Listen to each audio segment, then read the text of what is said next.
Hello there. Hola. ¿Cómo están, bichas? Wait, no, that's the wrong Ben Stiller. That's the wrong Ben Stiller. Yeah. Apparently, Vex is putting things in her mouth at the moment, so I don't ask questions. That's weird, dude. She said not to say anything about that, but well, it's Vex. I think people expect this at this time. That's true. It is Vex. You are Well, hello everyone. We are here. Apparently, episode 18. God. 18. He's already killing it with the backgrounds, dude. Oh, you're gonna make me cable guy. Sorry. Here we go. There we go. Yeah, so we wanted to start doing some comedies, and we figured enough with the dark stuff. Let's go to the comedies. We picked Cable Guy. Very controversial. Enough with the dark stuff. Let's go with the comedy Cable Guy. Enough with the John Wick murdering people after 4 weeks. Let's go with stalking. Yeah, a lot of blood and bodies. Let's go with stalking and free cable, though. You do get, is free cable worth it, though? Maybe. In 1996, he was throwing in the nudie channels. Yeah. Just saying. Free sports and free boobies. Yeah. Can't really go wrong with that. I don't know. Yeah. So Cable Guy, very, very controversial movie. This movie was very split between the audiences. Critics were split. Audiences were split. I think we were talking before the stream that people were really, like you said, the rubber face Jim Carrey. People were expecting. They were expecting rubber face Jim Carrey acting like an idiot all over the place. And instead they got Jim Carrey, almost a horror villain. Yeah. Who's stalking another dude is kind of gay. Just saying. And welcome back, Copa. Yeah, thanks. He comes swinging in. Well, look, there's the RIP. It's almost like he's still here with us. It's like I can almost hear him. His head shining down upon us. So long. It is. It's been a long time, guys. Yeah, Vex is kind of Well, me and AJ got to have a little chat about his take on Mario, which you're not going to have a chat with AJ because he's busy eating all the time. Yeah, let's address the chat real quick while we wait for Vex. But anyway, we do this anyway, so let's talk to the people. Copa did leave a nice comment earlier. The password is nipple. Porno password. It's a very popular game. Jacob Ironside, what up, my man? Jacob. Thanks for dropping in. Yeah. My boy Steven, always showing up. How you doing, Steven? Yo. Hey, Zax. What up, Zax? What's up, nerds? What's up, stupid? He's always calling us nerds. Now, what else is he wrong? Mama Cannoli. Hi, Mama Cannoli. Hello, Mrs. Tortora. Do we call her Mama Sassy? Is that what? Mama Sass? I'm just going to go with Franny. Yeah. Franny's good, too. Franny. Rachel in the chat. Hello, everyone. Here from Vex's Spot on BSUP. Love finding new people. Well, thank you so much for joining the stream. I appreciate you very much. Rachel. Good luck. Yes, yeah. Have fun with us. She's not here anymore. She left. She left. Ago. Yeah, she heard me talk and she's like, nah, never mind. Like everybody else. Yeah. Amaro Trey, what's up, buddy? He did say he was going to be in the chat. Trey. My man, Subtle Deviancy. This dude Subtle. Hilarious on chill Twitter. Out. Yeah. Have some fun. Relax a little bit.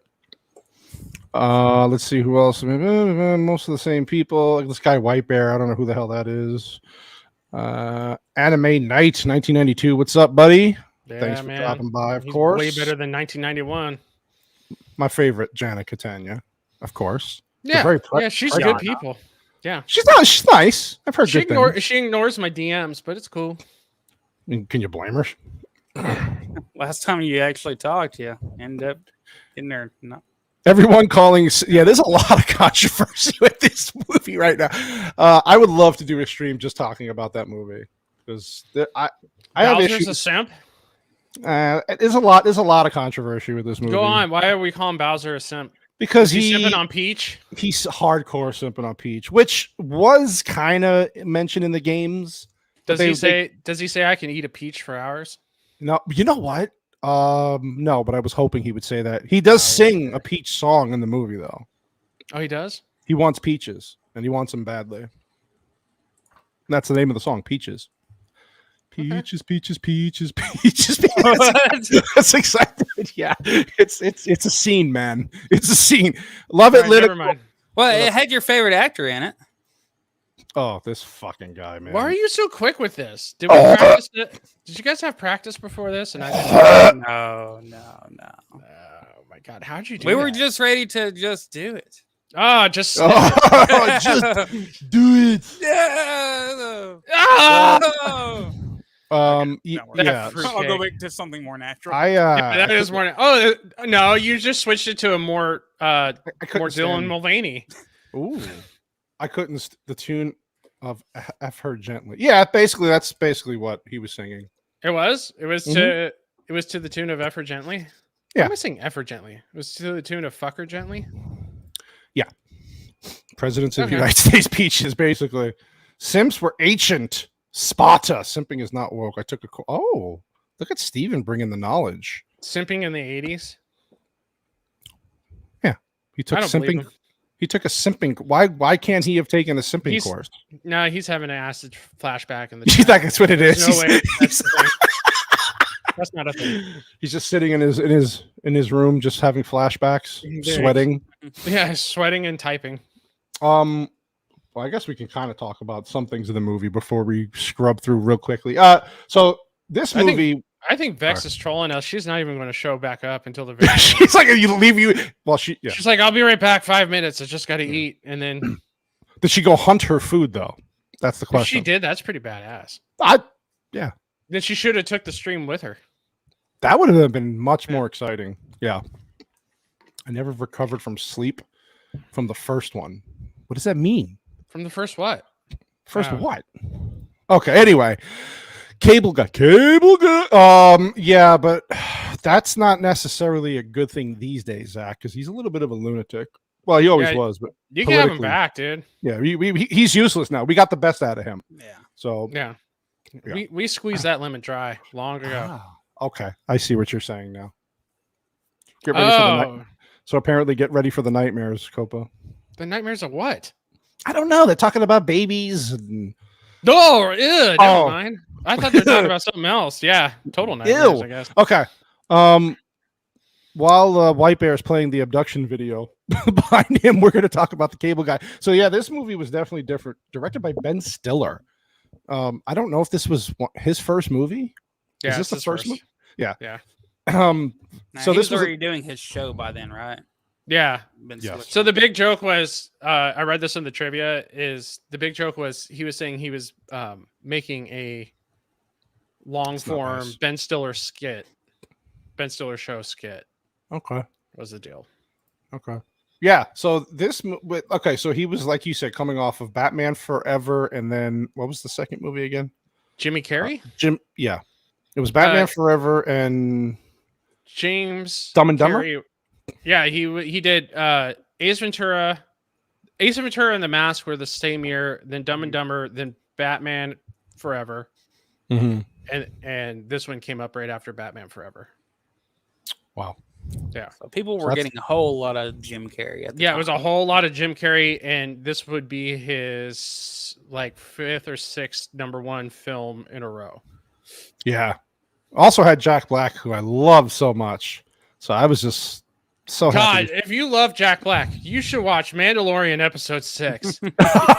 Boy, he has a cameo in it that is just to die for. Oh yeah. By the way, I heard you did a review on that. Oh, I did. Yeah. I felt like he watch was overshadowed in that episode by something. Yeah. No, like eclipsed. I thought it was kind of unique that they race swapped the Death Star for Lizzo. That was a unique take on that. Mm-hmm. But yeah, make it their own Death Star. They just have to. You're just mad because you didn't get knighted like Grogu did.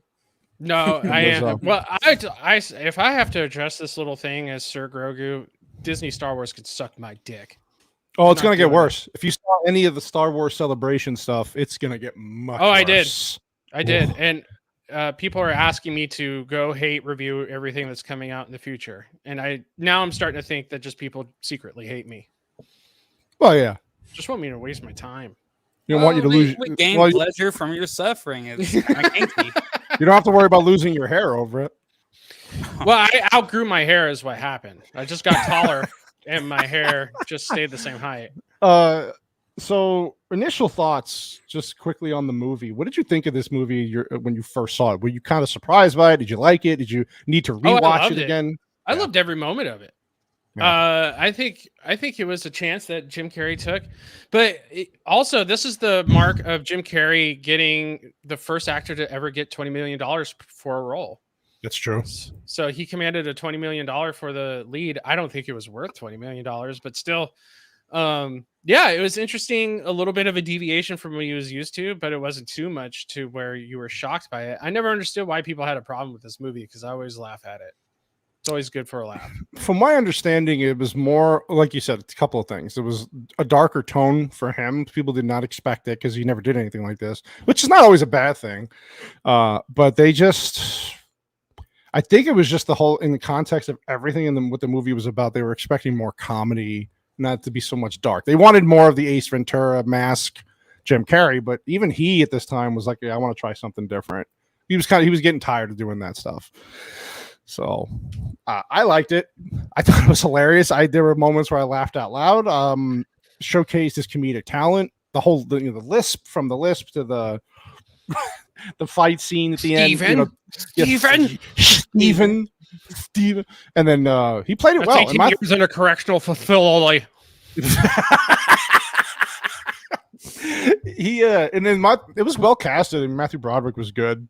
Yeah, like even now, I looked it up on IMDb and seeing the rating at resting a little bit over 6. That's kind of shocking to me. I think it's a 7, at like a solid 7.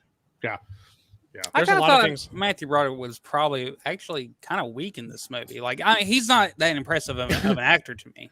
Right. But it's typical Matthew Broderick. You're looking confused. Just look at Ferris Bueller. It's the same thing. Oh my god! Yeah. Do you feel like when you watch this movie now that half of the actors are holding back a smile when Jim Carrey is anywhere near them? Oh, of course. Oh yeah. You have to. Like, how many takes did they just say, "Oh well, fuck it, we'll just run with it"? You know? Because I mean, there's like right there, like, yeah, I'm very angry and upset at you. People were worried about you, Vex. Oh, thank you guys. No, we weren't. Fuck you guys. Then. That Indian food had to catch up to you sometime. So, sorry. Yeah. Whitey, what did you think initially? I mean, this came out in '96. How old were you? Like 4 back then? Do you remember? Born in 1987. Thank you. Thank you very much. Steven. No, when I first saw it, I had the same reaction that probably a bunch of adults, had, which is kind of sad in a way. But when I was a kid, the first thing I saw him in was Ace Ventura. Mm-hmm. Yeah, and I saw it pretty dang early, I guess. But when I saw this, I was like, "Oh, this is kind of." In a way, by the time you hit the middle of the movie, it's kind of creepy. You're seeing a different side of somebody being, a real actor, and the emotions that they can start doing as it goes on and on, especially nearing the end. So, for me, I was sitting there watching it with my dad. I was just like, when's he gonna, when's he gonna become the good guy? Again, where's the redemption arc? And it didn't really happen that way. Now that I watch it, being older and all that, I have a lot more respect for it. Yeah, I do agree with you there. I've seen this movie a lot, but then again, it's been a while since I seen it the last time. Rewatching it, you can't take your eyes off the screen, especially when he's in the scene. And then it is a dark turn. Vex, what did you think initially when you saw this movie? Like Whitey, this was not my first Jim Carrey movie. So for me, I was like, this is not the Jim Carrey. It still had his quirkiness, right? But I was just like, about it. And then when I rewatched it a few years ago, I was like, this movie doesn't get as much appreciation as all of his other films does. Right. It's definitely underrated. It's darker. I agree there, but it's a different kind of funny compared to all his other stuff. Yeah. All right, I'm multitasking. I can see that. My cats are awake now. I can see that. So I'm trying to tire them out. Subtle deviancy says Vex was retaking her gender test until she appeared less masculine, more feminine. There you go. You didn't study that hard for that test, did you? No, I didn't. Just winged it. Just went after it. Yeah, Yeah, this movie was underrated. It But was, you got to remember the time, though. Like me. Yeah. Everybody was expecting, kind of like what a couple was talking about earlier. But shoot, and also everybody was getting a shit ton of Jim Carrey at the time. a lot. And it's not like it really slowed down for a while.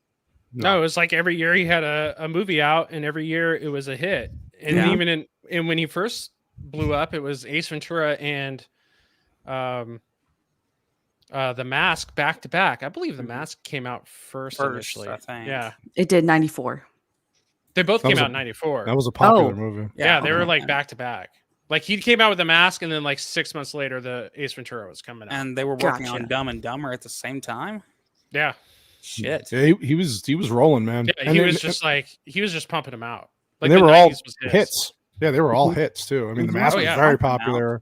Ace Ventura was popular, and of course, Dumb and Dumber's a great comedy. And then, Batman Forever is the Riddler. Not my favorite. Yeah, not my favorite movie of all time. But I understand why they put him in that role. He would have been a good Riddler. Is the thing. Like I thought he was perfect casting. Yeah, but that movie was garbage. The movie is garbage. Well, it's because Schumacher took over by that point, right? Yeah. And it became stupid. It was just stupid. Well, he tried to make it comic booky throwback to the 60s TV show, and that's not what anybody wanted. Everybody wanted neon lights and just everybody wanted Tim Burton. Michael Keaton, you know the story. He gave up $22 million to not be in that movie, right? Because he wanted Tim script. Burton. Yeah, right. He was smart to do it. Yeah, wasn't like Val Kilmer was itching to get back into Batman. That's why they gave it to Clooney. Val Kilmer's not. Yeah, it's. They gave it to Clooney and they put nipples on his suit, and he was like, "Oh, this is perfect." Oh, but did he? Yes. But who else has a Batman credit card? Oh yeah, that's true. Yeah, Bat nips. So I'm trying to think of what movie came out that was a Jim Carrey vehicle that bombed.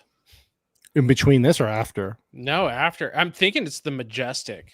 Oh, that movie tanked hard. Yeah. That movie was good though. It was good, but it tanked. It was good, but yeah. I got even more. Yeah, he married a horse. He married Mr. Hands. Feeding her. Oh my god. I can't believe anyone greenlit this. Oh, it was terrible. It's one of those shame movies where you pop it on and you go, what the fuck? I like this. And then you just start questioning all the things you do like now. Like, in 10 years, am I an idiot? Yeah. It was really not a good movie. No. Oh, we have more people. Wait. Maybe why I shouldn't have come at all. Jerk off! Jerk off! Is she asking us this, or is this part of my Jana? How do you feel about Keanu Reeves or Mel Gibson naked? I approve of both of those. We know where Vex is going to go on this one. Mel Gibson, especially. Are they together or separate? Hold on a second. Separate, I hope. I don't want none of that gay shit. Oh, well, I don't want none of that shit. Oh, none of that gay shit. Yeah, separately. Chip. But in the same frame. What's up, Meatball? It's okay. Meatball! This is where I get my lisp, yes. Yeah, see, this movie was not good for the lispers. No. Is it derogatory towards lisp? What would you say? No. I'm saying it's these days it didn't paint us in a good light. Why did John Hughes have to stop Judd Nelson? He should have harassed her even more. Fucking redheads, man. Dude. Fucking gingers. No wonder why she doesn't even have a soul. Gingivitis. Wonder why we're trying to exterminate them. Fucking gingers. Yeah, Ben Stiller direct. Yeah, that was, like I said, his first movie. How many movies did Ben Stiller direct after this? A few, right? I mean, all kind of in the same. Yeah. So he did Zoolander 2. So 4. Zoolander 2, Tropic Thunder. Yeah. And Secret Life of Walter Mitty. He's been directing episodes of Severance, actually, which I've been very into. Yeah. He's so far the first 6 episodes he directs. Really, it's all him. Not all him, but he's for the first 6 episodes, it's like the credit goes directly to him, and he's doing a phenomenal job. So yeah, he's an excellent director. Watching this, rewatching this, I was like, man, he's really good at directing comedy. Yeah, more than starring in it, because I'm not really the biggest Ben Stiller fan. I don't find him terribly funny. Oh, same here. Except for Zoolander, he had me actively laughing at him. Mm-hmm. He did. Didn't he do the Walter Mitty movie too, or whatever the hell that disaster was? Yeah, if you were paying attention, I said that. Jeez, open your ears. Excuse me. Did he do a Long Time Polly? Hi, I'm back. I don't know if he directed that one. I'm gonna just scrub. Scrub. That's what I am. My recollection of this movie is kind of weak, so I cannot describe this. Okay, so basically Matthew Broderick is kicked out of his home. He broke up with his lady, who's played by Leslie Mann, and so he just moved into this apartment by himself, and he's getting the cable installed. The sweet spot, yes, sir. It is like a nipple. This part was fucking. Oh yeah. Tell me where it is. Talk to me. That's it. That's the spot. That's the sweet spot. This was also that weird period in the 90s where everyone thought Leslie Mann was hot. No, I never thought she was hot. I thought, even when I was, raging horniness at 16 years old or 14 years old, whenever this came out. Nope. Leslie Mann was not good looking. Woman, but she's not as crazy hot as all of these movies made her out to be. Kind of squeaky. Yeah. Very squeaky. Squeaky. Yeah. No. She also went from like melon-sized melons to like cherry-sized melons. What happened there? What, you think she got a reverse mortgage on her? No, reverse mortgage. She popped out a Jewish kid, and then she lost all her titty. You say she had a Jewish kid? She had a Jewish. Yeah, she married Judd Apatow. Yeah. Oh, that piece of shit. Wait, is this a Jewish thing? Yeah. What the fuck, man? I don't know. I mean, it might be. Oh, okay. Is this a conspiracy stream? No, that's this weekend. Okay. And that's on Rumble, so we can get as racist as we want. So I'm just saying. Oh my god, you people are sick. I love it. Yeah. Yeah. So basically, this whole time, he's trying to just interfere immediately. Well, here's where Jack Black, just before this, said, "Hey, if you slip the cable guy $50, he's going to give you all the movie channels for free, including the nudie ones." Mm-hmm. And so he's trying to slip Jim Carrey $50, if you know what I mean. Getting so damn serious on him too. Yeah, Hit the felony. With 8 years maximum in a correctional facility. Yeah. Yeah, see, he says it's right there. Just even the captions came. Yeah. What? Yeah. There should be like parenthetical question marks in between facility. I'm just joking, you chain. Yeah. It's so fucking funny. The facial expressions. Yeah. God. Yeah. So he basically he's trying to intrude immediately. And then this is the part where he's like, hey, we'll hang out. Let's hang out. And he's like, okay, yeah, whatever. And then he makes the mistake of saying yes. And then he's like, all right, cool, tomorrow. And then Matthew Broderick's face is like, oh God, no. And then he finally gives in because he's like, fine, fuck it. What am I going to do? I can't. So basically, I'm going to hit you guys with this. So the subtext of all this is that it's a vampire movie. And what Matthew Broderick has just done is invited a vampire into his house. And from here on out is Matthew Broderick dealing and having to battle a vampire. Interesting. Look at you. Like so Chip here is just going to start sucking the life out of him, right? Yeah. And what's even funnier is Matthew Broderick is sort of a vampire as well. He's a drain on Leslie Mann's character, so he's emotionally draining Leslie Mann while Chip here is emotionally draining him at the same time. It's a vampire circle jerk. Everybody enjoy. Everybody's draining Tim. Cope, I just want you to know. I want you to get hair plugs like Matthew Broderick's boss in this movie. I don't need hair plugs, dude. I outgrown my hair, bro. I'm too tall for my hair. That's it. You do have a beautiful head. I was 5'11", and then I grew an inch, and now I'm 6 foot, and my hair is at 5'11". That's it. That's how it is. Yeah. That's life, okay? That's how life works. So this is the scene I was talking about when I saw it this weekend. This is 1996, and how he takes, Broderick up to the satellite to show him how everything works, and he gives this line about how everything's going to be integrated into one thing. You're going to be able to, watch multiple things at one time and play Mortal Kombat with a friend in Vietnam, and that kind of shit. Yeah. And here we are, 2023. I mean, it wasn't.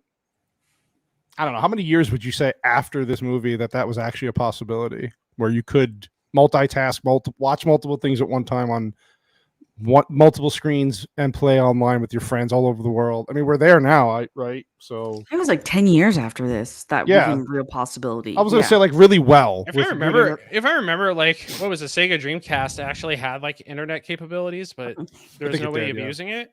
56K was not doing a lot of things had the capability, but it was just like you still had to use dial-up and shit like that. So we were kind of like we kind of knew that this tech was there, but it wasn't. It wasn't until like 2006 or 7 until Netflix started doing like streaming. So Mm-hmm, you got movies.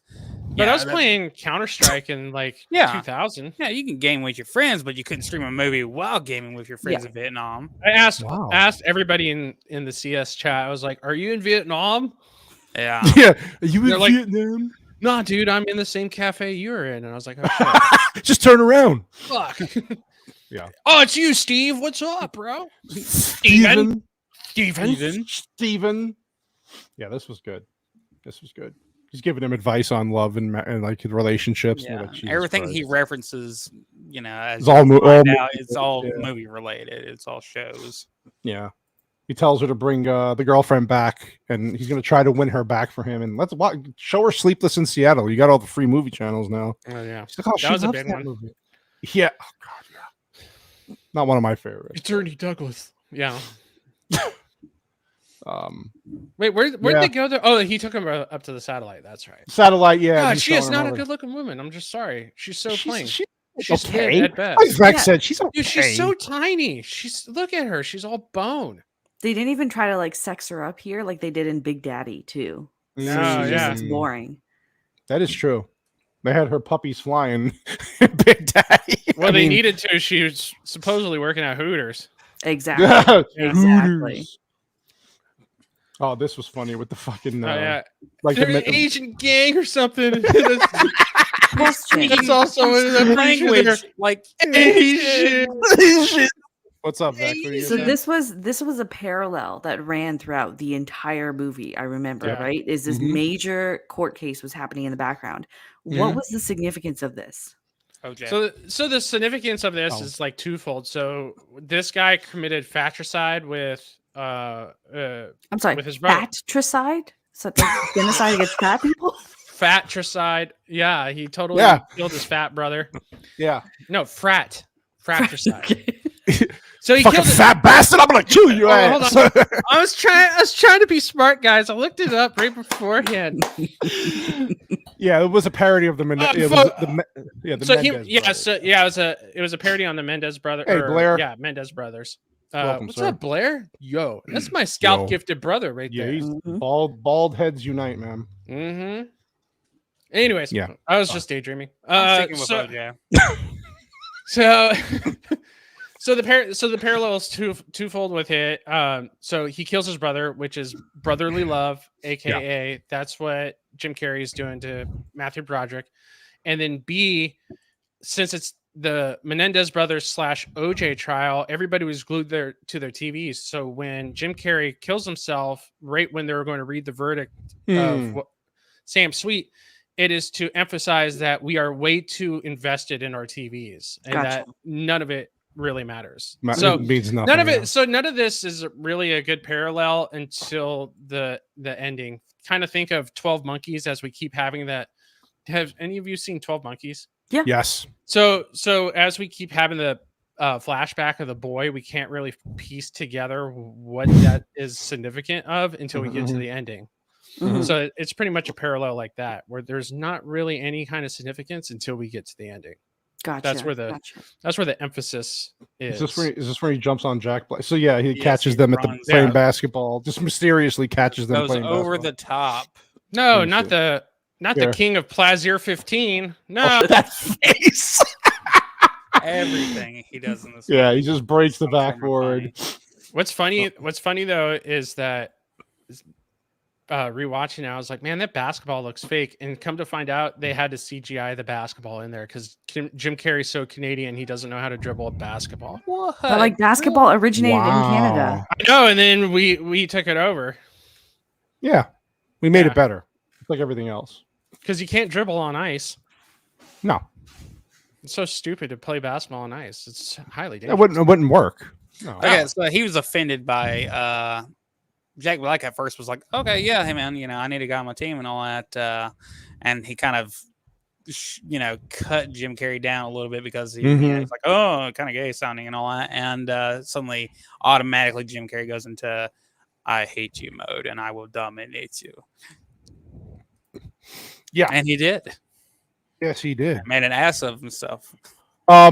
So it just basically progresses as the movie's going on now. You're 25 minutes in, and Jim Carrey starts to become a little more, what's the word? In fact, you're smart. I don't want to say I guess you could say obsessive, right? He starts. She's like, what the fuck?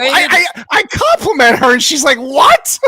I'm like, it's a compliment. Do you know words? Do you know words? It's like I know read. It's like asphyxiated, but not. You don't speak no English. Not the one where you're choking on something. Wait, Janice says she'd watch basketball on ice. I mean, it would be funny. Imagine if they CGI a hockey stick. Well, I mean, yeah. We invented basketball, Whitey Bulger. Yeah, but that doesn't mean it's good. We made it better, though. We make everything that Canada does better. Yeah, Canada also is just shit at everything, so it's not that hard. Well, now it is. Yeah. Like what? Give us one example on how shitty Canada is. Yeah, what is Canada really like? Give us an inside. Sounds like they're really good at, maid service and stuff like that. Oh, yeah, and they're really good at spying on your bank accounts, and they're really good at stopping payments for things, and they're really good at medical tyranny, and they're really good at robbing you of any kind of income and comfortable living you could possibly have. So basically, it's Cuba. Wow. Yeah. Cool. Yeah. You guys invented the NBA. No, I'll give you that. That's definitely a minus for America. But the NBA, we created Michael Jordan. We saved basketball. I mean, you guys went against the British, so I think that just trumps everything. Pretty much. This dude was from Canada, but he invented Massachusetts. Yeah. We got Taco Bell. So. Yeah. One for the border. In the internet, you're welcome. And fake tits. We invented fake tits. You're fake welcome. Boobs. We made those. Yeah. So Jim Carrey's not getting called back by Matthew Broderick. So they're about to watch Sleepless in Seattle, and guess what Jim Carrey does? Cuts the TV service off. Shocking. Which is weird. Because the only thing that this fuse box is apparently wired to is his TV. Just his TV. Yeah, right. Look at his eyes. Only in and it's all the way down all the way at the other end of the hall. So this is basically his ploy to get Steven to be his Steven to be his friend. Steven. And come hang out with him at medieval times. Oh god damn it. That fucking scene. We're getting there. Oh, there's Tom Hanks. Hey, the shitty movie he made. Did you like that movie, Sleepless? I did not like that It's movie. actually one of the few romantic comedies I do like. You like Sleepless? Okay, let me put it this way. Compared to the other movie that Rob Reiner made before, what was it? When Harry Met Sally. When Harry Met Sally? It's not even as close. It's not even nearly as good as that. Sleepless in Seattle is not Rob Reiner, though. He's just co-star. He didn't make the movie? No. You've got male genitalia. No, I believe Nora Ephron was the one who directed Sleepless in Seattle. Well, my mistake, Copa. My bad. Yeah, get it right. Get your romantic comedies right, you jerk. Whoa, Steven. That's how you get me kicked off a stream. Jesus. What did he say? Saying these words. Oh, Trump. Yeah, Trump. 2024? Is that what you're Canada invented basketball, and America took their balls. Now China is taking their balls. Well, how many balls does Canada have? It's a lot of balls, man. One Canadian. I don't think Canada has that many balls, dude. Well, they're all being cut off. They're all being paid to get cut off, if you know what I mean. They're paying for the surgery. You know what I'm saying? Steve, you trigger. What do you mean you don't? No, what are you talking about? The transition shit. Their government's paying for that. Oh, okay. Wait, their government pays for that? Yeah. Ask Fax when she comes back. They're literally paying for it. I'm not going to ask her anything. Up to a certain amount. She's too busy eating. She's probably taking a nap now. She's got the itis. She's like, fuck these guys. I'm gonna play with my cats and eat. I did my duty for the day. She was on like 10 streams today, probably. I don't know. All right. Well, how about you scrub some more there, Chief? Did you call me Chief? Yeah, I called you Chief. Yeah, Chief. Oh, hey, this is where you get. You're the Captain.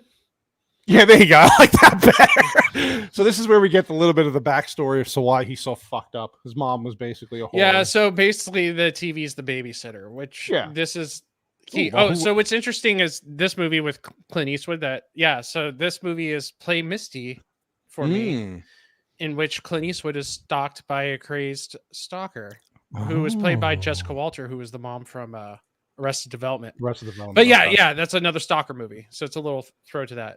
Yeah. Oh, this is medieval times. This is the best part of the whole fucking movie.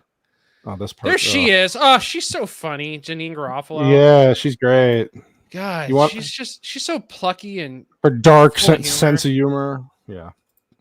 This is probably the funniest part of the movie when they start doing battle. Oh, and Andy Dick, another great example of a human being. How do these people get roles? Seriously? Well, they were on the Ben Stiller show. Oh, Vex said the cats are trying to kill each other. Okay, well, you handle that. Yeah, we'll be all right. Yeah. Oh, that's right. Yeah. That's better than Janine Garofalo. Is this how you eat your food? Of the lambs. I see Whitey eating his food like this. Oh, so you don't know how many times we've done that. So this part was impromptu. This was totally improv. I could tell because Matthew Broderick's laughing. You can tell as Matthew Broderick's cracking up. Yeah. Silence of the Lambs. He doesn't want to be his friend anymore, but he won't let him talk. So they put him in the show. He puts how many? This is kind of like everybody. He gives everybody free cable. Like how many fucking people?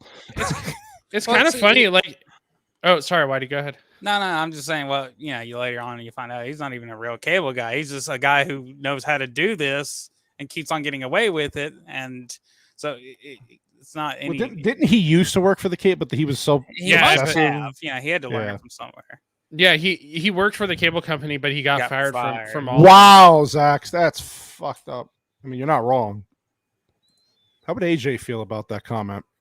A tiny black puck on all that wide ice. The white. I don't know. So the puck is the puck. The ice is the master, and the puck is beat that little dark thing all around that wide ice.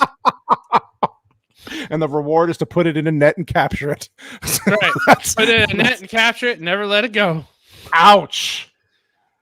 Yeah, I can't. Yeah, he did work for the cable though. Cable company he did. One time. Is this the part when he's going? They're doing the Star Trek. Yeah. So this is where you start realizing that homie here is just an amalgamation of pop culture. He has no personality outside of pop culture. No, because the TV raised him, so that's all he knows. Right. Yeah. Yeah. I mean, he's going deep in like Star Trek lore with the Ponfar. Yeah. That was fucking hilarious. That part always makes me laugh out loud. And then just like Kirk had his battle Spock. Yeah. Oh yeah, this is where he gets into stolen merchandise. That's a lot of like back then. That's quality sound that will make George Lucas cream in his pants. Yeah. THS quality. Yeah, it's all fucking stolen. You find out later on, but yeah. But back in 1996, that's top line. I mean, my dad had a TV kind of like that. And did he have those speakers too? He didn't have the speakers. I wish he did. Whitey had speakers like that. Did you? And, big giant, the wood panel speakers. Yeah, dude. And all that, those. I know exactly what you're talking about. Yeah. Okay. We had like 4 of them in the den. Yeah. This is the line right here. I knew it. You give me something so much more valuable. Whitey strikes me as an audiophile. That's why. Are you? Yeah, my father was too. So what is subtle? What do you? Wow, I bet it raised something. Wow. Okay, yeah. That explains all the that explains all the DMs he's been sending me. Wow. Yeah, my late uncle had a room like that. Okay. I mean, I'm sure. Yeah. I mean, it's the room. Yeah. Where you don't spill anything. Oh yeah, Jim Carrey. Yeah, he's really. So he has a karaoke night at Matthew Broderick's apartment. Now this is where he's trying to get back with his girlfriend, and she's like, I'm not really feeling it still. And so Matthew Broderick gets butt hurt, and then of course Jim Carrey's trying to cheer him up. They have a karaoke session. He gives him the Lose Your Lisp in 30 Days book. But yeah, like this is where Matthew Broderick's like, I don't want this equipment here. Basically, it's fucking weird. And he's like, all right, fine. Let's give them a show though. So he does this performance of what was Jefferson Airplane? Somebody to Love, and this is the best cover of any of the songs you ever hear. He's fucking great. He gives it his all here, man. I wish I could play all of it, but I can't. But yeah, he cranks it up, and then he. His fucking the lovely sounds of Raoul, everybody. Did we pass the medieval times scene already? Yeah. You're too busy having your own medieval times with your cats. Yeah, your cats were trying to declaw themselves. Bruh, these cats are fucking killing me. You know what we're gonna do? We're just gonna do a stream of the cats fighting each other. Are they peeing all over the place because they're in a new environment? Actually, surprisingly, no. Wow! Congratulations! Wow! Which is really, really weird. But they just are up at all hours of the night now. Okay. Oh yeah, they're not sleeping a lot. Yeah. Yeah. How many more weeks of this do you have? So he's. Oh, sorry. 2 weeks. I don't know. One, and she holds up two fingers. 1 week. I don't know. So he's singing "Somebody to Love." And it totally parallels what's going on here. So Matthew Broderick wants somebody to love, and then also Jim Carrey wants Matthew Broderick to love him as a friend. This old guy there. Yeah, look at his fucking face. What do you want from me? Isn't that Raoul? Yeah, lovely sounds of Raoul, right? Sounds of Raoul. Yeah, so he takes a picture of, and then this scene was funny. He's in his Matthew Broderick's clothes, watching Ren and Stimpy keep cooking him breakfast, and they're having like a real pal moment here. He's like, well, thanks, man. I really needed this. And he's like, all right, well, next time it's your treat. And then finds out that the girl was a prostitute. He loses his shit here. This part was funny, though. The way he's like, would you like some Joyce? Joyce? Yeah, Joyce. Like some Joyce? By the way, we have some here. I'll just. And I'm healthy as a horse. Not a drip. Would you like some Joyce? You're kidding me, right? She's a friend of yours. You're just messing with my mind, right? I wish I had friends like that. Get out of my house. What are you so ashamed of? I know she was a working girl, but she kind of liked you. You might even have been able to get a freebie. Who knows? Just get out now. I don't ever want to see you again. Robin's never going to forgive me. Well, I'll tell you. What does a drip mean? I'm sorry I did that to you, Cope. I was just trying to help, man. Yeah. There's no Joyce. Some Joyce, but he says not a drip. What is dripping? Take it out of context. It's okay. Just go with it. I made you scramby eggs. Scramby did and the scramby eggs. We don't have to ask about what the juice is. We just go with it. Oh, so here's Owen Wilson's. Crook nose. Wow. Crook nose. Come on, crook nose. Get it. Yeah, so Robin is on a date now. And Jim Carrey's going to fix it all by beating the shit out of her date. He's just gonna fucking threaten. He's gonna threaten. Wow voice. He was kind of a dick in this movie, though. He's just, he's asking her a question. Dick, Then he interrupts her. Asks her a question, then he interrupts her. It's like, yeah, but all right. So Jackie says that, he doesn't have an STD, the drip. Yeah, but he says not a drip.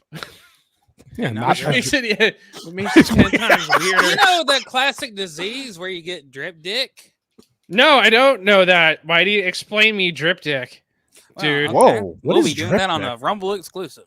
Oh, okay. Next Saturday. We'll talk about drip dick. You never had drip dick before? Wow. Conspiracy. Wow. You never had drip dick. Wow. That's cool, guys. Wow.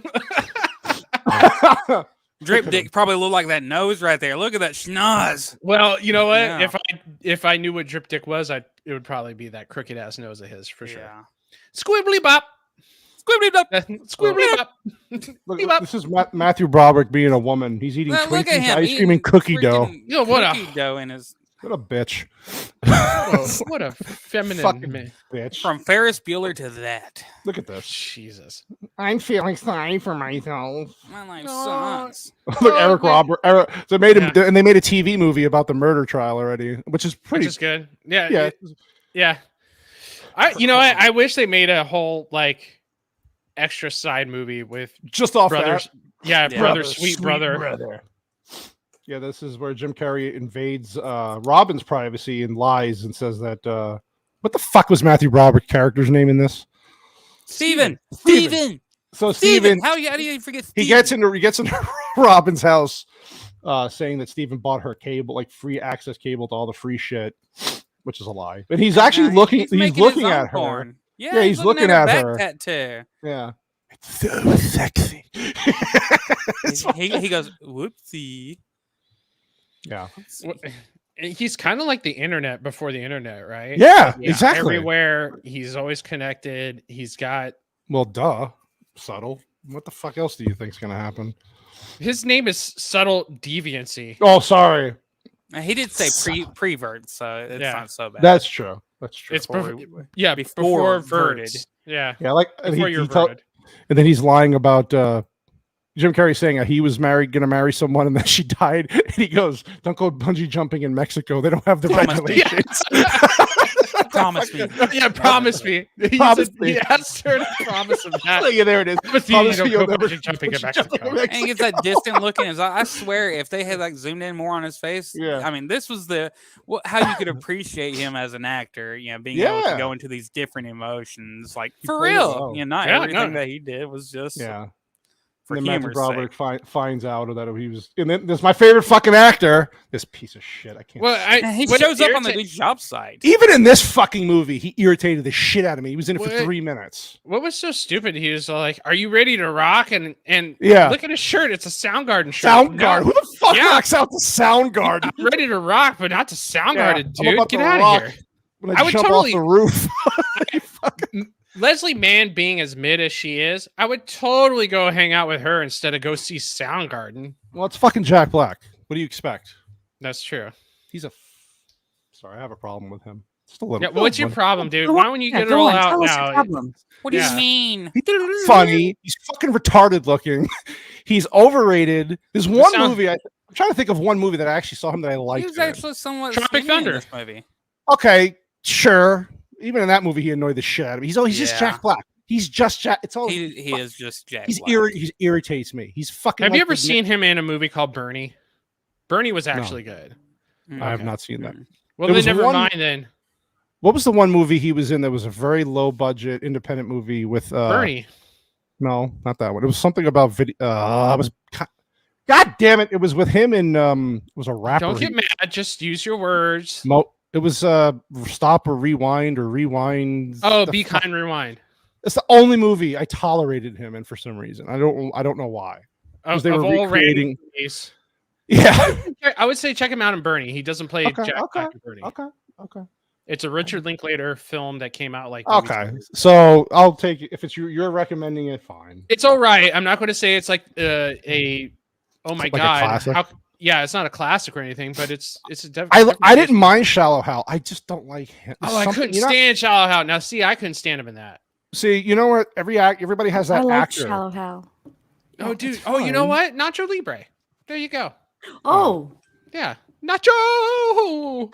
We're gonna review that movie so I can fucking scream for 2 hours. That's can we why- actually review that movie? I can think we- that's I would that's totally- a sleeper. Oh no, movie. we can review Yeah. it. I'm just gonna bitch about it the whole time. Why? But I Okay. no, I don't not like It's it. so Hey, good. what was that movie? That Yeah, he was. played He in? was. That's who Jack Black is in Orange County. He's Hold the same fucking character in every Oh goddamn yeah, movie. Orange County was legit too. That was a good movie though. I Yeah. actually liked that. Not with him in it though. Yeah. I thought Hey, he was good Mrs. in it. R2. How you doing? Orange County Yeah. was good. Did you No, see I- him in I the like the movie, The, yeah. The Holiday. The He didn't Holiday. act, I he love didn't The really Holiday. act like himself so much that much in that movie. Which Couldn't one's The watch it. Holiday? Is That's that the one the with one Cameron Kate Winslet, Diaz? Cameron Diaz, and Judd. Yeah. No, Who What's else his is name? in that? Jude Law. Jude Law. Yeah. Yeah. Oh, And thanks, it Rachel, was like for a coming out. romance movie where they switch houses for a few weeks and then they both finally. It's actually a good movie. Yeah. See, Wait, are you Whitey serious? agrees. Whitey. What did he just say? He just said If I that was- is a good movie. Hey, Melvin. If I was a serial killer, Serial- I'd be I'd be too too- embarrassed thank to you. bury. All right, here's what I'll Jack do. Black. We can review Nacho Libre, and I'll be polite. I'll just be, I'm not touching that shit. Fuck that. I will. I just not a fan. Everybody has their actor. No, this is not for me. I'm not this Jack Black simp here. They are. Yeah, it kind of sounds like a simp. It's like an anti-simp straight. What's up, Sharpie? Sharpay. Hey, I'll see you Saturday too, buddy. Right? He's gonna be on the Sharpay. stream Saturday. Oh, cool. Nice. Yeah. So this is where basically he tells him, "Stay the fuck out of my life. I don't want you in my life. I don't need another Yeah, because friend." he found out that he was over at Robbins. You're right. He evaded his. He just went too far. And I like how he gives him this whole talk, and he's like, "So, what are you trying to say?" Yeah. I want you out of my life. Yeah, and this is where the dark shit really goes. And the hard. zoom out on Jim Carrey in the rain right there. It was actually Yeah. pretty good, I Yeah. felt like. Yeah, They Ben did Stiller well. did a really good. I think Copa's right. He did a pretty good job with the whole direction. He has a knack for directing comedy. Yeah, he does. He really does. He does. Because usually with comedies too is a comedy plays out in a 2-shot or a medium wide to wide shot, so you can see the body movements and stuff Yeah. like that, and not catch too many facial expressions. But Mhm. Ben Stiller likes to get in closer to where there's dramatic elements to it, and still bring out a lot of comedy out. Comedy, yeah. He's this- fantastic at that. Yeah, he's So fucked at up this- in the head. Just at this point, Yeah, yeah, totally. Yeah, no, he is. He has to be that diverse, you know. Oh, I Fucking love hair- that. He's fucking I hair love that plugs, guy. man. Mhm. Yeah, the whole movie. Yeah, so he basically Jim Carrey rats him out. I like how the dad's like, "Are you on the pot?" The pot. And the whole time he's You're on like, the you're pot. killing your mother. You're killing your mother. Yeah, so basically Jim Carrey's all the equipment that was in the house was stolen. So he has his police buddy who he gives free cable to fucking everybody in the whole town. I'm telling you, he's like the internet. He's connected to everybody through the cable. Actually, I like your vampire analogy because like vampires makes in sense. some mythos can control people. Like in Dracula, Dracula was Right. able to control people after he had bitten them, right? Right. So it's same. He's biting them by giving them free cable. Exactly. And the whole time he's trying Exactly. to convince other people later on, like, no, Yeah. this wasn't me doing it. Yeah. It's him. He's the bad guy. And here Right. comes his Um, nipple. Well, then there was this. Oh, Billy.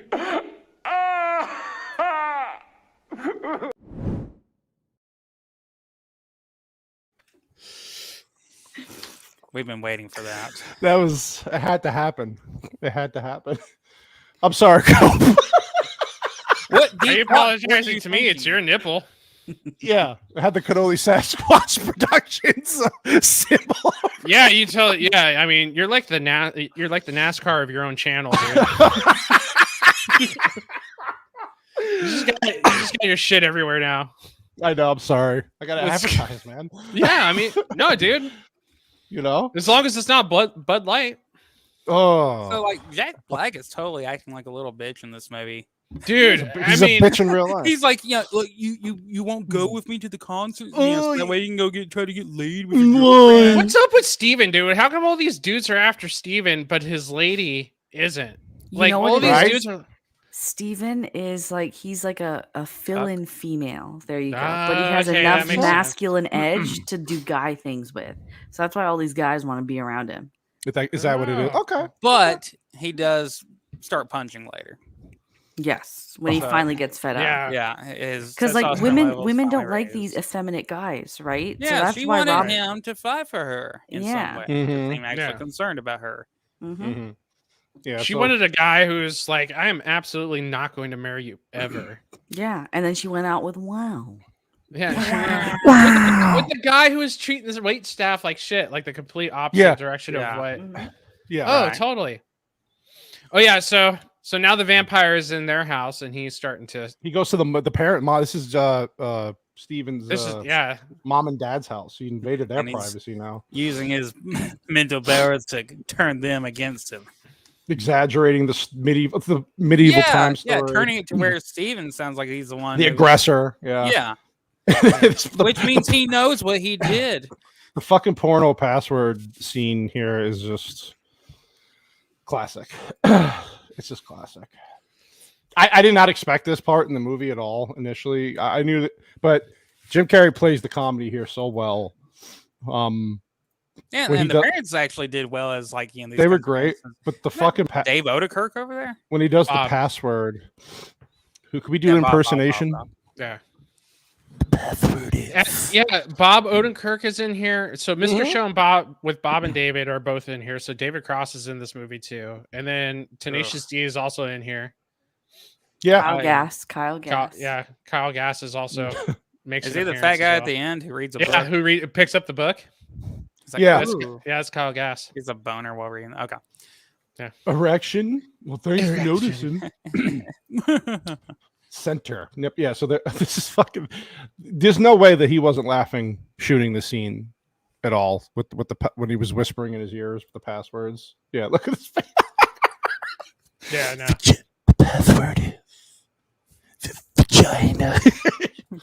Fucking classic. He's like, I don't want to play this anymore. I'm not playing porno password with my mom. It was fucking great.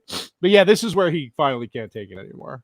He's telling them that Jim Carrey. This is a safe place, Steven. Yeah. I saw the birth. Yeah. I saw the birthmark. It was so sexy. He fucking nails him. Oh God. Yeah.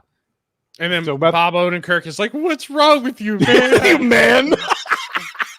Better call Saul. He does. I can forget. I forgive you. I just there he is. There's Bob. There's Bob right there. There he is. Look at him. And then Robin's like, "There." Yeah. Right. Yeah. I like how they're all looking at him like he's fucking nuts. Well, you animal. Yeah, and then Blair, did you go to school with Bob Odenkirk, or was he after you or before you? Oh no shit. Interesting. Yeah. Yeah. So basically, this is he's using the internet. Yes, he's sending. I'm telling video. you, dude. Like the more I think about it, the more he's the internet without them realizing. Yeah, because he sends out. I'm pretty sure they went out to make a vampire movie without him being a vampire. An actual vampire. Well, yeah. Look at this part. Like all the alarms are going off. Yeah, all the alarms are going off. Like, how the hell did he do that? I like how he's like, if you build it, he will come. I can do nothing but quote movies. Quote movies. Yeah, Chip and Ernie. So they find out what his not his real name, that he's making up these names basically. Because Jack Black does something useful for once in a movie, does some research and. Hey, I'm gonna call my guy and research. I'm Jack Black, man. I'm Jack Black. I sound like a fucking duck, man. Yeah, this is the part where he falls asleep and he has the dream. This is awesome. Yeah, the dream is great. The dream is great because it's fucking. It's I like how they do wire work with him. So he running up the side. Dude, this is oh, hey cat, look at the cat. Okay, this is well, let's just watch it. Okay, I'm going. Take it off. See ya.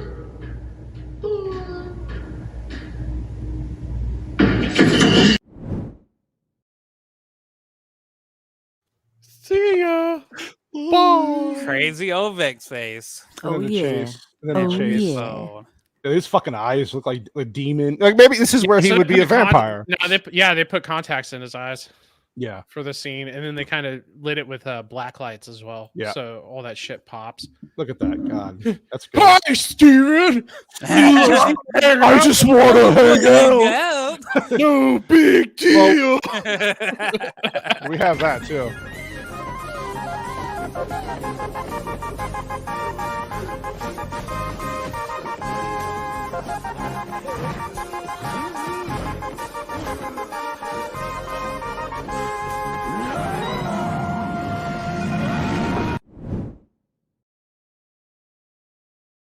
I like how the whole time Copa just looks pleasantly surprised that you're. He's like, "Oh, this is kind of like this. Oh, this is happening. Oh, look at me! I'm Rob Halford. Ooh. Ah. Oh no, this is really scaring me. This is really scary. I like how he pretends he has call waiting, and he got spiders crawling across his face. So I also liked when he like dumped like 10 messages on his machine way back. Yeah, at the beginning. I was blow drying my hair. Thought I heard the phone ring. Ever happened to you? Anyways. And that his part where final he- message is, "Oh shit!" And then yeah. Oh Oh shit. shit! I like this part when he's pretending that he's on hold and he's doing the fake hold music. Da, da, Oh, yeah. da, da, da. This is a pretty convenient plot yeah, point this is here where the movie, in my opinion, gets about the weakest. Is like that whole transition between here and there, yeah, well, because you have to finish. which isn't it all. it wasn't a long while. It's not. No. But that was pretty weak right there. Yeah. The end neighbor, of the movie is over here, sir. The Go neighbor- there. Yeah. the neighbor upstairs in a rain thunderstorm heard every Like, word who that the they hell said they were is going to she, go. and why does she know so much? Yeah. I was like, oh, that's pretty convenient. Has she Now, this overheard is- everything? For the It was acting kinda like- is so good. It's kind of like in Wayne's World when they go talk to Chris Farley in the back, and he's like, Oh, "Oh, yeah. that's Mr. Big's limo. See, he's going to be swinging down through Illinois, through To Wisconsin, Wisconsin. and then back to Aurora." And he's like, "Wow, that was an incredibly a lot of information." Yeah. Dry land is not a myth. I've seen it. Yeah. See, once again, the pop culture comes out with Waterworld. Yeah. I don't know why people hated that But movie. I saw it with- 5 times. What's even funnier is this whole scenario is a reference to Goldeneye, which just came out like a year or two prior to this. Where That's the- right. And And he even 'Cause brings so- it up. so yeah, so oh, does he say it? I Yeah, can't. he does. remember. He's like the ending of Goldeneye. And he's like, no, this is real life. Yeah. And then he punches him and he's not lisping anymore. He's like, you can talk. He's like, he's like, Steven? "Hey, look." And then he gets him again, and you dumb Yeah, son of a you bitch, you stupid stupid son of a bitch. Yeah. It just carries on. So he, typical movie shit. He takes her up. He kidnaps Robin. He has a staple gun. Yeah, that's a staple gun. He pulls Yeah, her- see that? yeah, That was classic Jim Carrey shooting at him with the staple gun. staple gun. Yeah. Yeah. And then this is where you kind of get the dialogue where, he's kind of talking to his mom in the light. How you were never there for me. I learned the facts of life from watching the facts of life. That's the part that broke him. He was like, "Oh fuck, I'm fucked." Yeah. It's like, "Oh god." Yeah. I'm the bastard son of Claire Huxtable. I'm the lost Cunningham. Yeah. Oh my god, you're gonna make me realize my life sucks. We'll all go out together and get a Heineken. Yeah. Yeah, I'm sure that's. Yeah, so I'm basically, the white he, guy. So when he jumps, this goes to what Vex was asking about with the parallel. So the Yeah. parallel comes right to a head here and meets with the movie. Somebody. So everybody's waiting for the verdict of what is his name? Sam Sweet. Sweet Sammy. Yes, yeah, Sam Sweet Sammy. And right as the verdict is being read to him, he hits The pole. he hits the pole of the satellite dish and makes it go out. And immediately everybody's deprogrammed. They don't care about and it shows that like the message of the movie is there's just like too much information for people to be paying attention to, thinking that they're being invested when they Who can would have just- thought that would happen? Yeah, exactly, right? It's like 300 times worse today. Yeah. So He's reading a So- book and he's all happy. right, so right when it cuts off, everybody's like, I don't really give a shit, really, about Because in the scheme of things, it means nothing. Yeah. yeah. The bigger scheme of things. But yeah, and then basically, it's just the guy in the helicopter calls him buddy, and he's like, "Oh, you want to be my buddy?" Yeah. So, yeah. so the vampirism continues. Vampirism. Yeah. Yeah. Yeah, see, hang in Like there, pal. like those scary movies where at the end it's like they're gonna Right. come back for a part two. Or they always have that one last Mhm. scare, or like the It's the- ghost is not really dead, or Yeah. vanquished. Perfect Jim Carrey face to end a Yeah. movie. Yeah. Yeah. And that's basically it. Yeah. So it's really just like you said, everybody said it's a really underrated movie. I don't know. It should have got a little more love than it did. But Well, I like it did well in the box office. The only reason why people think it didn't do well at the box office is due to the fact that he commanded $20 million and the studios were so pissed off that I think the studio that this was under was Columbia. The other studios were so pissed off at Sony for granting him $20 million because that meant all the other actors who are A-listers were going to start commanding $20 million. So when this movie didn't do that well, the other studios started pumping it out there that it bombed. And that's why a lot of people think it bombed today, but it didn't. Yeah, there's a quote from Apatow who actually said that people thought it was a failure because it didn't make even more money than they thought it would, but it still profited. Right.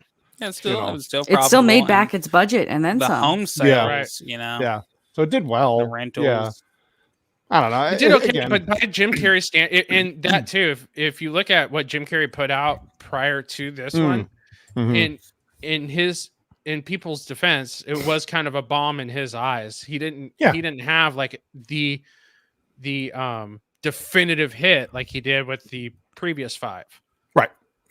Right. And this must have been a real knock to him when he was trying to do something just slightly outside of the zone of being goofy. But it didn't. It kind of did. But it bombed. Yeah, I mean, so what was okay? So I'm gonna look it up. What were his follow-ups to this movie? What were you saying there, Whitey? Before I cut you off, Sorry. I'm sorry, dude. Okay. You were saying something and I cut you off. I was just saying it was just crazy that this was the movie where he was trying to get out there a little bit more, maybe with his acting range a little bit, and that happened. That's gotta suck for an actor who's already kind of nutty. I think so. Yeah, but I think this is the one that showed how much range he had. Like what you were saying,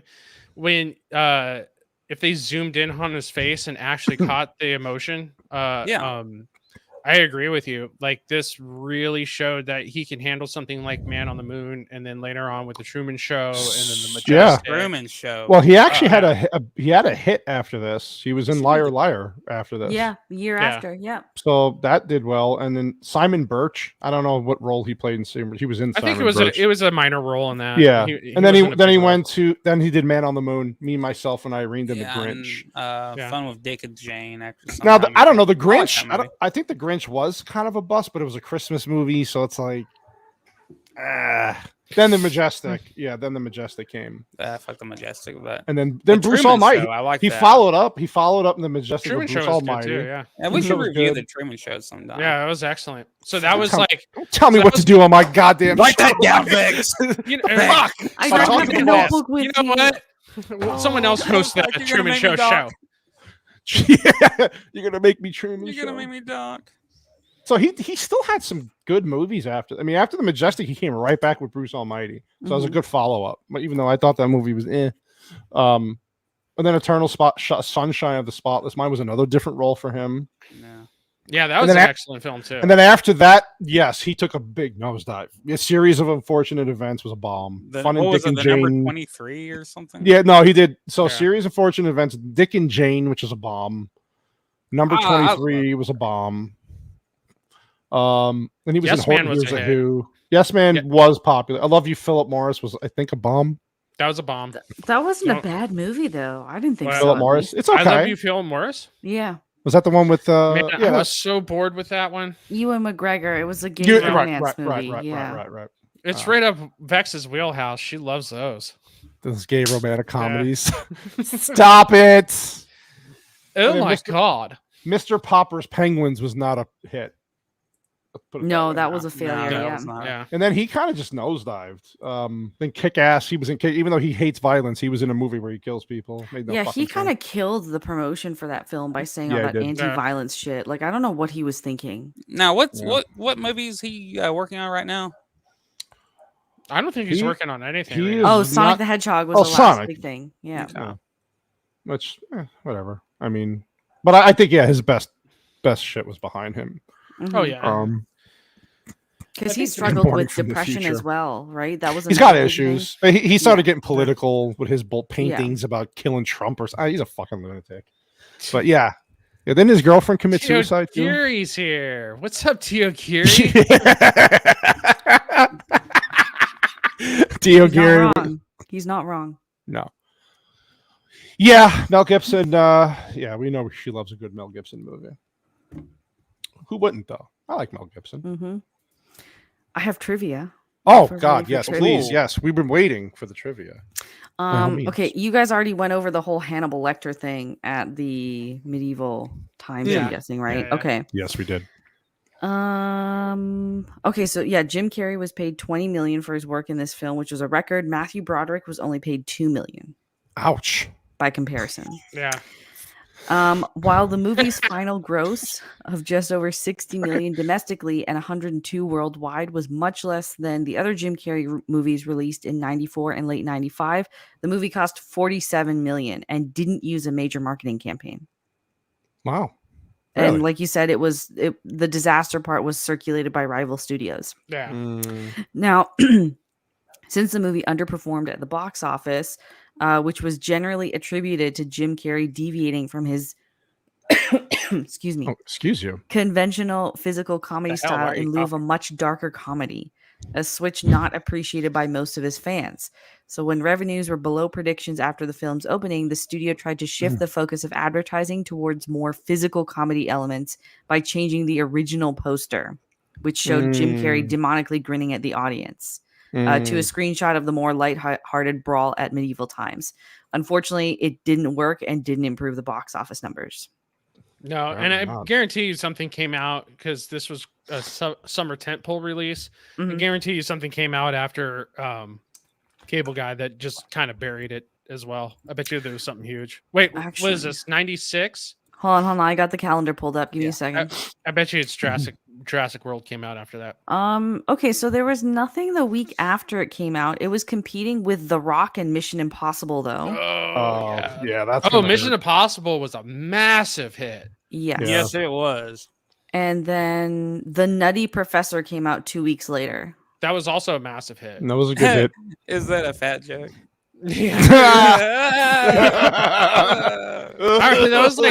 That was Lizzo's first role, right? I see what you did there. That was you get it. Lizzo's first role was the first solid shit I took in a toilet. That's it. Word to your turd. So it looks like, mostly like since it came out, it was competing with The Rock and Mission Impossible, and it just like it cracked number one on opening week, but after that, it just floated between 2 and 3. That's a good question, Harmon. What was number one the week after? The Rock. Yeah, I mean, but both The Rock. I just remember. Hey, what's up? But I remember Mission Impossible just being insanely huge. Oh, yeah. Mission Impossible is still staying at least the top 3 throughout all of June 96. Yeah. That was a good movie. But no, it knocked The Rock off of number 1 the week it released, and then immediately the week after, The Rock went back to number 1. Yeah, everybody was like, fuck that. I'm going to go back to watching the 6th James Bond film. Basically. Right? It was. Someone actually proved that it is secretly a Bond sequel. Yes. I'm gonna get you off this rock. Although Judd Apatow only received credit as a producer, he was also one of the film's writers. He was denied a screenwriting credit by the Writers Guild of America and challenged the ruling, claiming that he wrote much of the movie's dialogue and many of the scenes. The novelization restores his credit as writer of the film. Apatow lost an intense Writers Guild arbitration battle with Lou Holtz Jr. over credit for writing the script. Holtz's version was, according to Ben Stiller, basically a silly buddy comedy. Apatow revised the script to make it bleaker, per Jim Carrey's request, going for a funny version of the classic Stalker films. Fucking people always gotta interrupt good work, man. God damn it. Studios. The film was originally pitched to Columbia Pictures with Chris Farley as the lead, but a contractual obligation to another film forced him to decline the role. That would not have worked. No. He's too silly. Nowhere near as well. He's too silly, fat man. He can't beat that. He's too silly, fat man. Yes. He's too silly, fat man. He's a fat man. I'm fat and silly. That was his whole stick. That was his shtick, yeah, and then that's what killed him. Right. That and the cocaine. So the screenplay was a bidding war between studios. Columbia Pictures won with the price tag of $1 million. What was it? Oh, the screenplay? Yeah. Got a surprise. Out of a net. Somebody wants to say hi. Somebody wants to say hi to you, Copa. Who wants to say hi to me? Somebody wants to pop into the show and say hi to you, so it's a surprise. That's what's the whole point. I don't know. Why are you being weird about it, dude? Yeah, Because I don't know. Because they said to keep it a secret, so I'm keeping it a secret. I don't know. Okay. Stovepipe. yeah. You actually Is it movie you've actually watched? is Wow, it he Chip has- Douglas? Hello, couple. Steven? Steven. Sorry. Back to the writing thing. So the script was originally written in 1994. It was a very different tone from the finished film. It's the only What's up? movie I liked him in. It's the only movie because he got his ass killed. Yeah. Sorry, Wait, Vex. I didn't mean to cut you Wait, off. to go back to the $1 million script, who got Yeah. that? Was it Judd Apatow or was it Lou Holtz Jr.? No, Columbia Pictures like bought it for 100 million. Or sorry, 1 million. Whoa. Okay. 1 million, So- 1 million. Yeah, but who got that 1 million though? I have no idea. It didn't say. Okay. Oh, I was wondering if it was Apatow or Lou Holtz. It must have been. Oh, It must have been Lou Holtz. Yeah, because Apatow didn't he's get it the- originally. Right. So Apatow is not credited as making At all. the No. corrections. He's the script doctor on it. Oh, there you go. What's up, buddy? Yo, what's up, dude? What's up, everybody? How you doing? Good. How are you? Wait, does Copa hate Hispanics? Hold up. Oh, Well, it's a long story. It's a long Yeah. story. Yeah, I admitted to it one night on this man's channel and that's how it's been ever since. Now Hope you know I love you, man. You know I love do. you. I love you too. Even though he hates Hispanics, it's okay. I do. I hate. I'm the white guy. I'm just staying out of this. Yeah. He hates black people too. I love You the should know name. that. It's great stuff. Just Yeah. white guy. It's so simple. Just white It's guy. great. Yeah. White guy. Sometimes But- having a simple name is better. Yeah. You don't want to get too You Too could be crazy named with the Copa name. Catania. Then it gets confusing. Yeah, or Copa hates Yeah. Hispanics. Yeah, that gets confusing too. Especially since it's just like proper. Or Vex Electronic. Oh, wait, never mind. Can't say that one out on We'll stream. No, say but that. her. What can got- we say? Depends how far I you guess want to that's go. Yeah. Well, we are on Rumble. Like I said, we're streaming silently. So if we get kicked off one, we're on the other. So Rumble just is a great platform. It really is. yeah. Yeah. I hope it grows bigger. Yeah. Yeah. Their Definitely apps needs get to. better. Yeah, they definitely need to improve a lot. But every time I see an update for the app, I'm like, oh, cool, and it still sucks. Their UI is notoriously terrible. Mhm. It is, especially if you're trying to live stream. It's really bad. It's really They're bad. getting all those big names on there right now, and it's like, well, you guys need to, you're getting all the, you're getting Russell Brand and more and more, but you need to kind of up your game on the app. On my Android, the thing shuts off on me like every 20 seconds. The Android app is so hard to navigate, and then half the app doesn't even work. Yeah. Yeah, the problem is the problem is they're getting those names, but it's all names on one particular side. If you want to succeed, you have to have names on every side. They're Right. not It's just diversifying true. at all, and all I they're thought- getting are like people into politics, which doesn't help if you're trying to attract They've got everyone black people from on YouTube. there. Oh, Jesus. I saw one. That they have the Hodge twins. That's two black people. Yeah, that's like But they're Ooh. No, politics. that counts as one black person. Yeah, they're twins. Sure, Like, yeah. yeah. It's just, I thought they were weren't they reaching out to more progressives though? Like they want to have kind of but again, it's That's more what politics. they say, but let's see who they think is progressive. Well, But what the they need- problem is whenever there's a new platform, people who are banned on other platforms are going to go to that one, and then it just becomes this echo chamber of it's all the same people. But the good thing is that if you look at their home screen, they're doing a lot of gaming stuff, and a lot of gamers online are super progressive. So hopefully that That kind could of help out that. Yeah. bring that into a little bit of a limelight. But exactly, I think they need to expand more on just diversifying on who they have instead of just the right or the libertarian side and point of view. But they also need gamers. They also need movie reviewers and critics and stuff like that. They need to pretty much what's going on YouTube to just jump ship and come over to them. And they just seem to want to pull from anybody who's like, I'm tired of this other platform stifling my speech, and I just want a free speech platform. And that's what Rumble really seems to do and really push. I'll tell you who they need. What? Oh yeah, get him. Yeah. Get him and a That's bucket. exactly what they need. Bud Light sponsorship. That would be awesome. Mm-hmm. Oh, yeah. God, I'm trying to sell that, Jenna. Sorry, I didn't mean to cut. I'm trying to sell that. No, you're good. It's just it's very hard to design a hoodie like this in real life, but I'm trying. I'm working on it. See, he's trying. It still hard. sucks, but it's so much better than it was. Oh yeah, I mean it's improving. Rumble is improving. It's just there. Well, it's just like last slow. night. Take it Last slow. night, someone was streaming, and I was trying to hit up their chat, and I had to use the desktop version on my phone to access the chat. Yeah, it does that. That's pretty terrible. Yeah. Yeah, it's not very user friendly.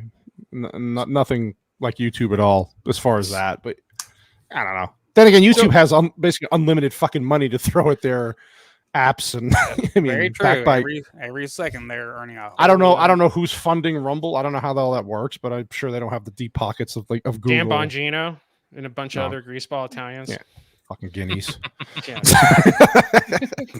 Oh god. But yeah, it's pretty bad. I do hope it gets better.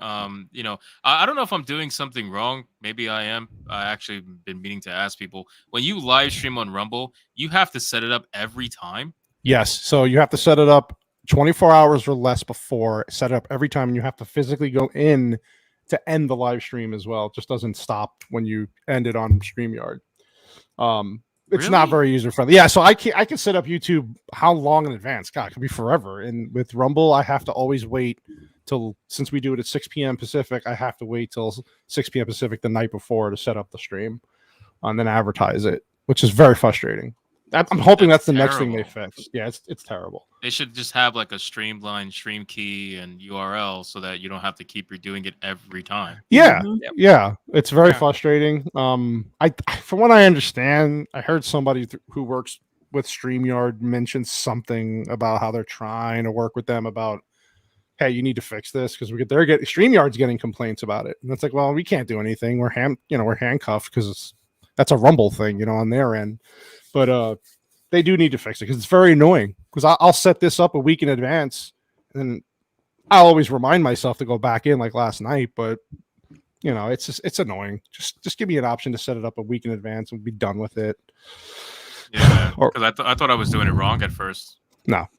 I was talking to another. I have YouTube, I have Twitch, and then I have like 20 different Rumble URL that I have to delete every time I'm done. Yeah, that's how mine is now, because doing more and more on there, it's like you have to get rid of them and set up another one. It's very frustrating. It's very tedious. So terrible. Yeah, it's very tedious. Hey, Humpty. That's the whole problem with the Rumble experience for me, is that it's very tedious on the user. Like, I can find like big guys and watch like Steven Crowder or and those kind of names and stuff like that. But if I want to search somebody, like anybody on this panel or anybody who's in the chat, it's trying to find it's impossible to find you. Very much. With the right username, and then it pulls up like 3 or 4 people, and it's all the same account, but they all have different videos attached to them. Yeah, it was like, what the hell is that? Who do I follow?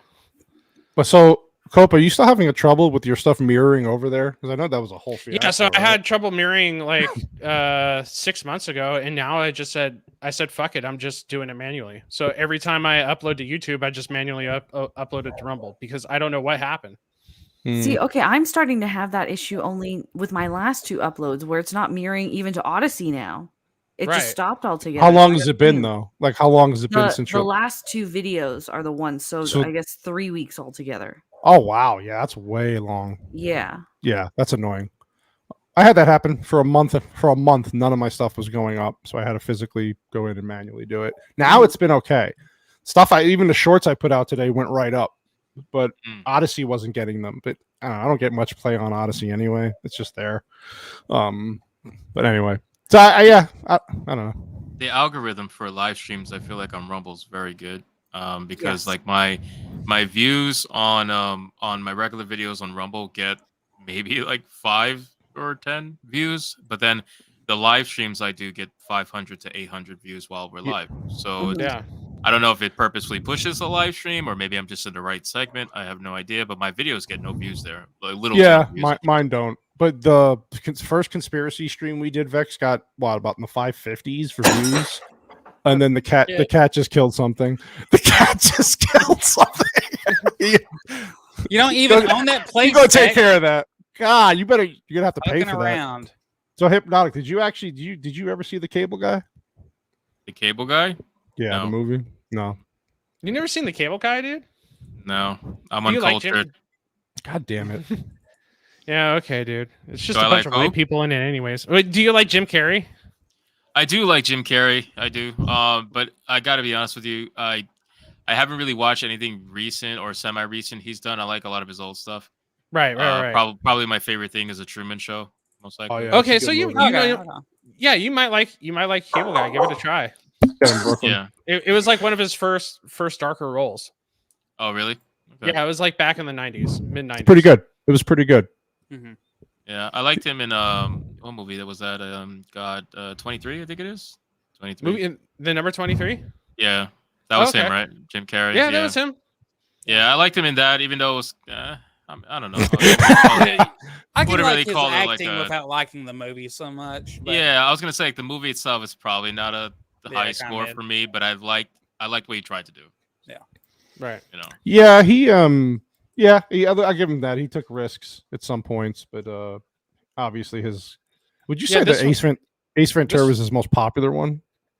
That was the one that put him on the map. Yeah. Yeah. That Probably. yeah. Yeah, that was the one that put him on the map, and I would say Dumb and Dumber was the one Ah. that blew him up even further. But it's not as exciting as The Mandalorian, though. Man, don't even talk to me about the Mandalorian. And then I got people who are like, "You can't leave now." You're stuck. Now they're you like, have "You have to stay."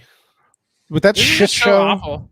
With that But then, yeah. hey, everybody, go watch Hypnotic. If you're into Grease, go watch Hypnotic's 30-minute Oh, recap on dude. episode 1 of the Rise of the T-Birds, the Grease remake. Rise of the Pink Ladies. Rise of the Pink Ladies. That's what it was. That trailer actually made me fucking furious. Oh, when I you first should saw it watch. You months should ago. watch Hypnotic's review. I have a it was like bookmark. an hour and a half into y'all's live show the other night, and I was just like, I can't. That, Yeah, yeah. It's so bad. It's really, really bad. That video actually is currently not being shown in like a couple countries. I got like Oh, semi copyrighted. Was it because of because of Paramount Plus? It wasn't. So it was another company that I guess owns one of the songs. Mhm. Oh, shit. But they didn't copyright me the normal way. They only banned me in like Russia and Oh, like wow. 2 other places. But they copyright it in the sense that it can't make money, but it can still be shown in the United States. Right. It can't be shown in other countries. Some Hold on a countries. second. It's a Well, weird like I copyright. guess that won't really take away from your money too bad on it, but I mean, it's still. I don't just believe that they only ban you from certain countries. I do believe they suppress the video heavily, even if when they it's want to not admit making it. money. Yeah, it not only just that. I mean, it's a 30-minute video that's making no money. So yeah, it's keeping people on the platform, but you're making nothing from it.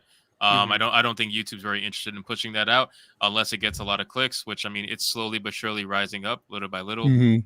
But my Proud Family video blew it out the water today. So I mean, that I was kind of good. expected it. That was a good video. That was a good video. I did see that one earlier, and these fucking shows. man, Slaves. it's like- Slaves. Just remember, slaves built this country. In case They want slaves built this country. reparations. I think that was like the first super chat I sent to the channel. It's so ironic, actually, that the character that you're meant to hate in that episode, which is the guy who dates Dejanay and steals like the work that they were working on or whatever, he's actually the one that says, "I don't want reparations. I want to earn my stuff." And I'm like, I want to vote for that guy.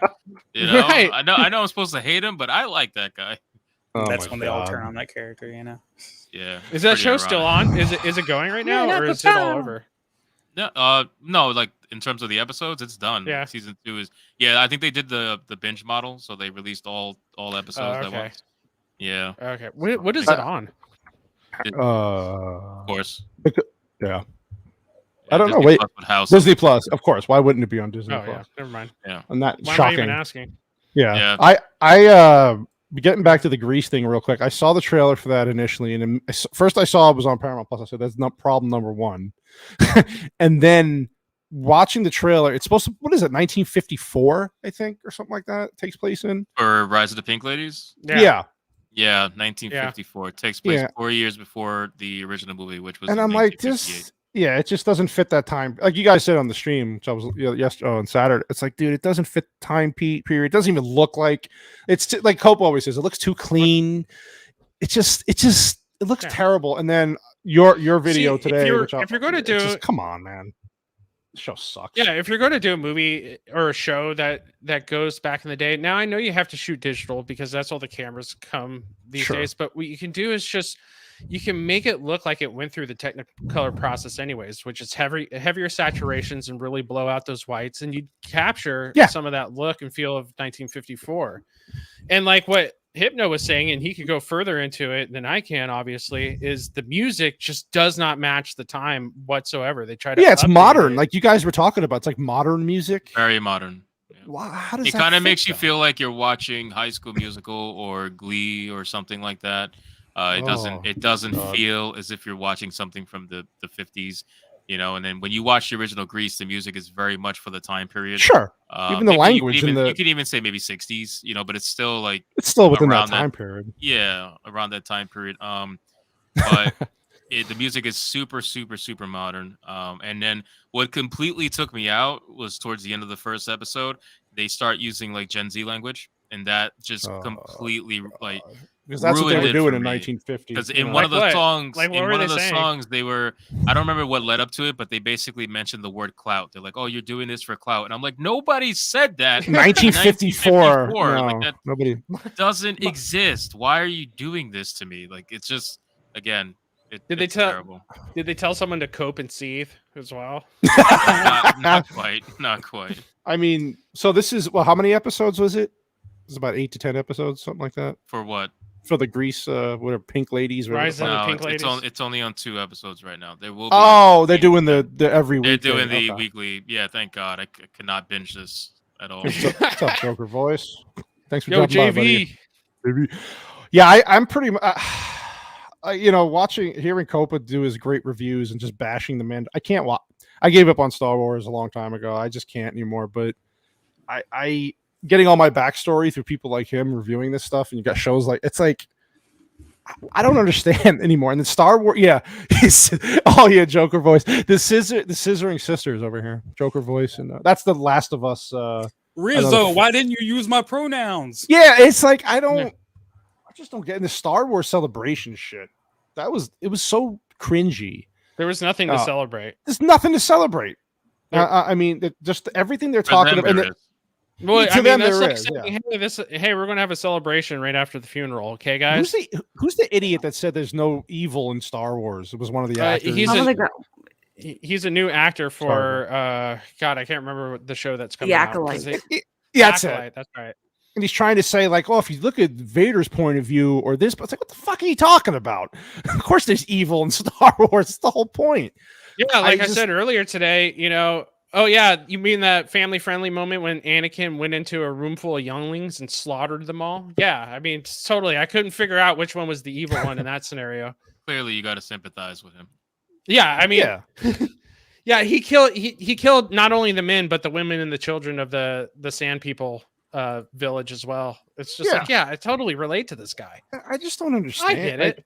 Oh God! And then the actors and the actresses are like, one of the actresses, I forgot. I don't even know who she is or what show. But she was like, I like it's. What did she say? She said that the Star Wars universe is. She didn't say misogynistic, did she? She said something about how there's just too much male whatever. And she's like, I want girl power, and we finally get a girl-centric show. I'm like, what the fuck does that have to do with Star Wars? What is she even talking about? The Force is female. She got it. You win. Yeah. Every show and movie in Star Wars now is female-centric. So you could go fuck off with your bullshit. You won. Yeah. At this point, the Force has a yeast infection. It's so we just have nothing to look it's dead. It's dead. It really is sad. Oh yeah. I mean, I know in the analytics, it's very much dead, you know, and that's why they're so hesitant to release the numbers. It always has to be an outside company releasing the numbers, usually Nielsen. And I find it kind of funny how they all use the same, or they are all using the same company, the Parrot Analytics company, to try to showcase like, our shows are so in demand. It's like, don't get it twisted. Just because it's being talked about, which most likely it's being roasted, doesn't mean it's in demand. Like, if it was in demand, you'd want to show the viewership. Until this day, The only show that I've watched that's recent that actually released their numbers, the entire season is probably The Last of Us. Mm-hmm. It's the only show that I can remember that every episode they actually released their numbers.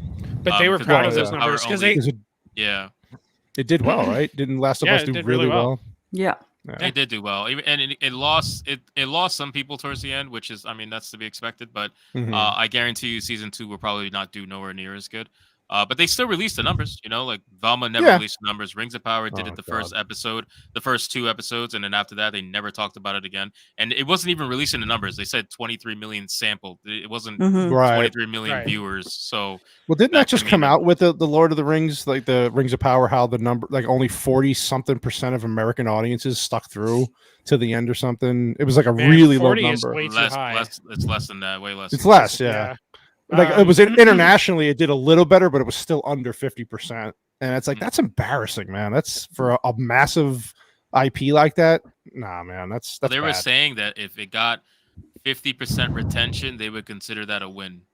That's what they were saying. So That's not a. How was it a win? It's like you put That's- $1 billion and it's like for a show. And Well, it's and then $1 this- billion over 5 seasons, so that you got 4 more seasons okay, of this, okay, no matter okay, what. Okay, right. That's what. Yeah, you're right. You're right. And then season 2. I mean, does anybody have any high hopes for season 2 for a change? They said they're going to change things, but No, do you believe it? no. So They doubled down. Yeah, they That's what I doubled mean. down. Then they get all female directors and all female right? directors. Yeah. They That's said when the season ended that they were going to change, and then literally 2 weeks later they reversed themselves and said, you know what? No, we're going with the woke shit and we're hiring all female directors. Everybody threw up their hands and went, all right. Good luck with that. I'm excited for season 2. Sure, of course. Yeah. I gained So is- 7,000 subscribers in season 1. So Well, yeah. I'm Yeah. all for season 2. Bring it on. right. I should Bring start it. I should just start bashing these fucking shows. I made fun of Star Wars on one short and I got like 10 subs, which is fine. But it's like, dude, maybe there's something. I don't. Star Wars is very hot right now. If you want Yeah, to I make know. videos Yeah. on something, make Well, videos no, on tomorrow's the Marvels. That's where I'm shitting. Oh, on I'm gonna have a tomorrow. great time with that. Yeah, that's gonna be I've the been waiting first for thing. that. Right after that fucking trailer comes out, which oh god, I can't wait to message our group here after that shit show. Oh god, when does that movie come out again? What, the November. Marvels? Comes out in November. fucking I mean, November. nobody really knows because it's been delayed twice now. So I was gonna Right. say, yeah. it could say November and then get delayed again. Yeah. Which They're is trying likely. to find they're trying to find the best time to release it because they know it's gonna fail. That's the Mhm. problem. So they're trying to get the maximum viewership they can on it. So that's why they delayed it twice. But I think they're gonna come out with it in November. I don't know if anything that's coming out in November that's gonna take precedence over Yeah, I don't know, like Nothing what so far. Aquaman is at Christmas time, so Ugh. that's the only big nobody competitor. cares about DC anymore. fuck No, cares about Well, Aquaman? women will go see it for Jason Momoa. That's You know like- what? You might be right, but Why not just use Google? You Is can it- finish yeah. in 5 minutes and not pay for anything. is it Fat Momoa? women that are we're get- crazy when it comes to the male fantasy stuff. Like, do not But underestimate how even much then, money is women that will spend. fantasy still there? Is that still that candle burning bright for that? I don't think it's burning bright, but maybe they just I don't know. Maybe when they It's get a for reminder the of it. Yeah, it's for the Ooh, Magic a buff Mike man crowd. with wet hair and a beard. Well, Yeah. how much money has the Magic Mikes made? So it's for them. Well, was a Sounds new funny. wasn't there a new one just come out? Almost like as nobody much money watched? as the bros. Oh, wait. Is Dune coming out the same time as Marvel's? Week after, hope he not. said. Oh, it's gonna fucking. That's it. That movie's dead. There's no fucking way that movie survives. It's gonna be. I It's think- gonna be bad. Sorry, Is go Dune ahead. going to be streaming as well? No, Like- straight like the theater first first. No, that was only because of COVID. Yeah, so now Right. it's gonna go. That movie's gonna do well. People like Dune, and it's a big IP. So I think that's gonna. Yeah, if that comes out a week after the Marvels, is done. It's. I mean, I don't know. Are we gonna get Shazam bad? Like, is it going to be on a streaming platform in 3 weeks or 4 weeks after? I think it's Uh, just to the point I have no interest in anything DC. You know, I didn't Mm. see Shazam 1 or 2 or anything. I just I saw have the no first one. It was interest in okay. it. I wanted to see Blue Beetle until I found out Hispanics were the leads, and I was like, never mind. Well, he hates Hispanics. You do Yeah. hate those Not Hispanics. surprised. Not Yeah. Yeah, surprised. right. Well, Yeah. Never Dirty mind. Hispanics, man. taking Yeah. the gerbs. God knows what else. He took her germs. He took her Well, listen, germs. when I saw that trailer, I felt very represented. So take that. You Yeah, did. did you feel good about that one? Do you also did. feel that Batman He's is a a fascist? fascist. I don't know which one I felt represented by, but I still have to pick one, and I'm gonna run with it. All right, so It's I was probably going to say be Abuela, most likely. Ebola. All right, so I was thinking Zolo, the lead, Hmm. but No, I can't feel represented by him. Oh, Too but young. I was okay. But then I was going to go maybe George Lopez. I would feel represented by him, but he's just stupid. what the hell? Is this I true? Is this Yeah, I true haven't about heard of Momoa? this. What the fuck? Okay, I'm not going to look for it. But Is it if as that's- bad as what the Dalai Lama? That's a did? Google search that you should not do. I don't Bro, know. No, the not Dalai Lama. incognito mode's not helping your ass on What that. is going on? What's going on with our religious leaders, bro? Because fucking Dalai Lama. That was a weird one. I did Yeah. not see that coming Weird. from a mile away. So this show is sponsored by NordVPN. Lord VPN, yeah. Get yourself a VPN to protect yourself. That was some we- fucked up shit. Is Zorro the only acceptable Hispanic according to Copa? Well, I don't know. Is that Solo? Copa? Oh, Zorro. Yeah. I think Ana de 'cause- Armas is because the first of only- all, Zorro's Spanish, so he's okay because he's actually European. So that's Yeah. There's a difference. Yeah. still But it was Anthony Hopkins too. yeah. it Oh, was Anthony yeah. Hopkins. Well, it's Anthony Antonio Hopkins. Banderas was in it. He's Spanish. It's okay. Yeah. That's fine. He's a I was little gonna too say, dark. isn't But isn't Ana de Armas basically your only acceptable Spanish person at this point? Anal de Armas is very acceptable. Yeah, you wish. she's very acceptable to me. Well, yes. she's going to There be in you the next. She's going to be in the new. What is it? The but she's Cuban, right? con- is she Cuban? She could be whatever she wants to Pretty be. I don't sure. know. Yeah, she could be whatever. Yeah, It she's- doesn't she's matter to me. fine. She's Um, fine. Is there any movies coming up that we're like, oh, we got to? Can't wait to see this. Oppenheimer. Oppenheimer, Barbie. No, not after what I heard about Barbie. I'm still gonna go see Barbie. I know Hey, you will. what's going on with this Barbie movie? This Well, fucking movie is so. Here's what I was hearing on a podcast the other day is that, and I think I sent an article to Vex and I broke her heart. But it's I basically wrote it. I wiped it from my. no, brain. I know. But basically, what it is that they're keeping the woke stuff out of the advertising because they know it's a dead end. If they do that, they're done. So you have America Ferrara in the fucking movie, which they're not really announcing, where she gives a speech at the end. So, this is all hearsay. It's speculation. I don't know if it's true. The rumor is she gives a speech about misogyny and how women are looked down upon as sex objects and this and that. And then Will Ferrell in an interview said, yes, this is a modern age movie for today and how men dominate women. And it's a male market and women get treated like shit. And sounding worse and worse. sexist. Well, basically, I'm like, what I saw from the trailer is that the women are individuals who have their own personalities, and all the men are just kin.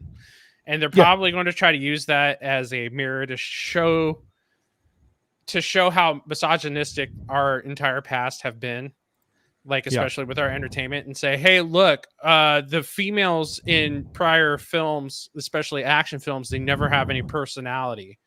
They're just the woman on the man's shoulder, and the man has all the personality. No, So I hope for guarantee you Vex's it's gonna sake. go I hope there. for Vex's sake, I'm wrong. I hope it's all bullshit because I mean, I know you're looking forward to it. I don't want to ruin it. I don't want it to be ruined for you. Vex is ironically going to watch it, so it doesn't She matter is, what you but say or do. but you know what, Copa? I think you put the article in the how it gained all the momentum, put all the way from Oppenheimer now because I haven't seen shit about it. I know the one trailer came out and word of mouth, and that's it. It's been months before a trailer's dropped. Unless he's waiting, literally just doing this on purpose to get closer to the date and then put out multiple trailers, which he doesn't First do. of all, Barbie's going to win the weekend against Oppenheimer. Now, 100%. That being said, I am predicting that Oppenheimer is going to have the staying power in the box office, especially if it's true that Barbie. If what I'm predicting Barbie is going to be, and then what we're hearing from other sources, what Barbie is.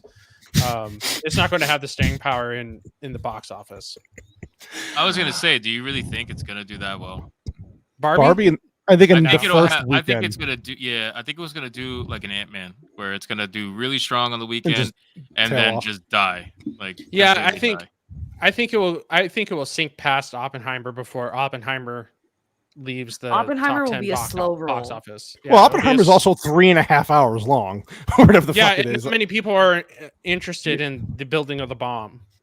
This is Unless really you're- it's unless you're a Oppenheimer's Nolan more.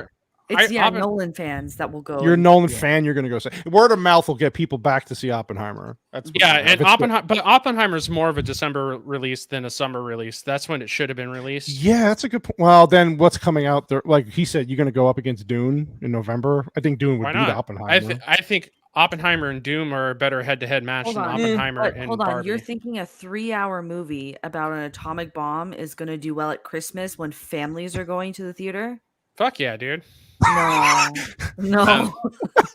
Hypnotic. If you release it just after Thanksgiving but before Christmas, it would work.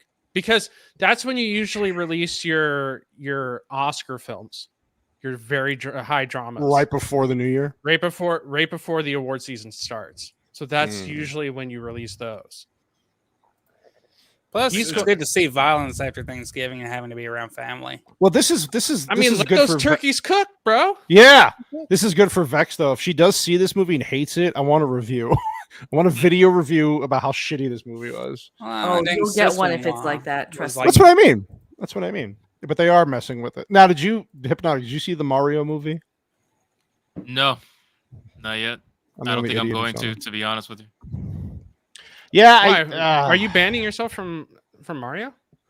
Well, I didn't see any Hispanics, and John Leguizamo told me I can't see it. That's true. Yeah. That's a good point. John Leguizamo's been what, like every kind of Hispanic and Italian now? An Italian guy. Yeah, he's claimed the Spanish card. I don't know who gave it to him. I'm in talks to repo it. It just takes a little time. Cool. There's a lot of us, so. I know he claimed Puerto Rican at one point, and his dad had to come out and say, "We're not Puerto Rican at all, dude. We're fucking Colombian." Yeah, and I think at one point he tried to claim Italian. He definitely claimed Italian for sure. Yeah. But again, it's weird that he's mad that there's no Latinos in a movie that has two main Italian people. He's like the Steven Seagal of Mexicans, man. He's pissed that he's not in the movie because his movie was trash, and this is a chance. His career's done. That's his career's over. Yeah, he's not. He wasn't even in. He thinks he speaks for Hispanics. Yeah, I don't know why, but wait, he doesn't. No. Well, we know Copa hates them, so. No. I thought he did though. You love us, Copa. There you go. You're right. Copa, come on. Yeah. Well, he convinced me. Yeah, well, that because of that. Speedy Gonzalez. Yeah. It's the only character I've ever seen myself in my many years. That's nice. Even though I'm not Mexican, so that's all right. It is what it is. You can claim whatever. You could claim to be anything these days. Yeah, but it's like the same culture, right? I guess it's all the same. Yeah, it's all the same. I mean, look at the Blue Beetle and their family. Yeah, even though they all look kind of different. Right. Oh God. Well, isn't America Ferrara? Isn't she Puerto Rican? Ooh. I think she's America Ferrara, and she's in Blue Beetle, isn't she? She Puerto Rican? Yeah, I believe she's Puerto Rican. I know the director's Puerto Rican, so I'm guessing that family is just going to be an amalgamation of all Hispanic culture. I mean, they all look Mexican with the exception of like one of them. So, okay. But I don't know if they actually are Mexican. I don't know if that's established. No, they didn't. They really don't. Blue Beetle character. This Blue Beetle is based off of the third version of Blue Beetle in the comics, right? So is that guy Mexican in the comics? I don't know. Are all three versions Hispanic? No, I don't believe so. Just that. Only this one is because modern times, Yeah, 2023. That's why. I have to say this: Zolo is an actor that does have screen presence, and if he was given a couple good roles to play, and I'm not saying Blue Beetle's a bad role because I haven't seen it yet. It just looks generic to me. Mm-hmm. But Zolo, if he gets a couple good roles, he's going to be a star, like a huge star. I agree. I mean, he has such a good presence in Cobra Kai. Well, he's only done one other movie. This is his first real big movie. Yeah. He's done nothing. He's done all but TV. That's it. No movies. Yeah. I think he's got one of those faces and just the way he delivers his lines where everybody feels comfortable watching him and stuff like that. Yeah, I agree. He will be big, but I think so. Unless he hops on drugs, and then that's something Oh different. God, that's all not, man. I think if he thickens up too, he could be a formidable action star too. Drugs can help that at times. Wait, is this true? Did the director actually say this? Yes, what does that he mean? did. Yeah, he did. Okay. It's a weird thing that diverse people say when they're trying to make We're going to be unapologetically whatever. I've heard black people say it, Hispanic people say it. Well, not really. I don't count them as Hispanics. These California Hispanics. They're basically white. The worst. Is that how it is in worst California? Yeah. California. If you use Latinx, you're banned basically, just off the face of the earth. People have said that about you, Copa. Well, I was going to go by Catonics now. That would be pretty good. I would like that. Yeah. You like I think that would go Catonics? over well. Copa Catonics. That's got a nice ring to it. That'll look good on your next book. Stop! Now you're making me gay. That'll look good on your next book cover. No. Apparently, according to them, you're not able to be made gay. You're born that way. You gotta keep up, Copa. Come on, man. Dude. Yeah, I know. I'm living in 2022. I'm sorry. Yeah, exactly. Sorry. You old old timer, dude. I didn't get the update. Boomer. You old timer. Yeah. I'm a boomer, dude. Living in 2022. Yeah, we're in some fuck. It's. I always say this. We're in a time where I can't enjoy anything. I have to just screen everything and wait for other people to watch. These two here, Copa and Vex, are like my screeners. They're like, oh yeah, this is okay to watch. Oh no, it's not okay to watch this movie. You know, she does it with shows all the time, and I'm like, okay. And I what's the show I have to watch that's on Netflix that you yell about me all the time? The IT Crowd. IT Crowd. Yeah, that's leaving Netflix at the end of the month, dude. You I got ways. I got ways to get them. Man, okay, it's just then do it already. Relax. There's only like 20 episodes. It's not long. No, it's not. No, not at all. No. She's not going to ever let it go until I fucking watch this show. No, because seriously, you're genuinely missing out on some of the best. It's one of the best TV shows of all time. Yeah. The little clips I've seen of it, I like. So I think I'm going to like the show. I'm going to start putting IT Crowd clips in my videos to try and persuade you. Subliminal messaging. I got to watch this show now. Yeah, everybody's talking about this show. But yeah, other than that, I don't have anything new. What's the one with Sylvester Stallone I was told to watch that's recent? Tulsa King. Dude, Tulsa King. It's really good. Yeah, that show's legit. I've not watched it. Yeah, from start to finish. Like anything. There's an episode where he goes off on a kid about being all woke and shit. He's not having it. I think I made headlines actually. Yeah, it did. Oh, did it? Something tells me that was like genuine. Stallone's That's what I loved about Cobra Kai, because when they were kind of making fun of that stuff, it really was fun. There was a part where they had a girl come into Johnny Lawrence's dojo, if you remember. Yep. And she's like, "Hi, I'm like Stacy, and my pronouns are." He's like, "My pronouns are," what was it, like sensei and shut up or something like that. Sensei and silence, something like that. Yeah, sensei and silence or something like that. I was like, "Oh my god, this is so refreshing." It's actually refreshing to see it, you know. Yeah. What? That's how 99% of people think, you know. Well, it's the last season, right? This is the last season, finally. Yeah. Out. Well, when is it? What's sad about that? When is that? When is it starting? They don't have a date yet, right? I think it's Q4, so I think it's somewhere like this year for sure. Yeah, I think it's October is when it starts. Yeah, it's a nice little surprise. I didn't think I was going to like it. I didn't think it was needed, and it's one of those things that was a nice surprise. I really thought they were going to mess it up.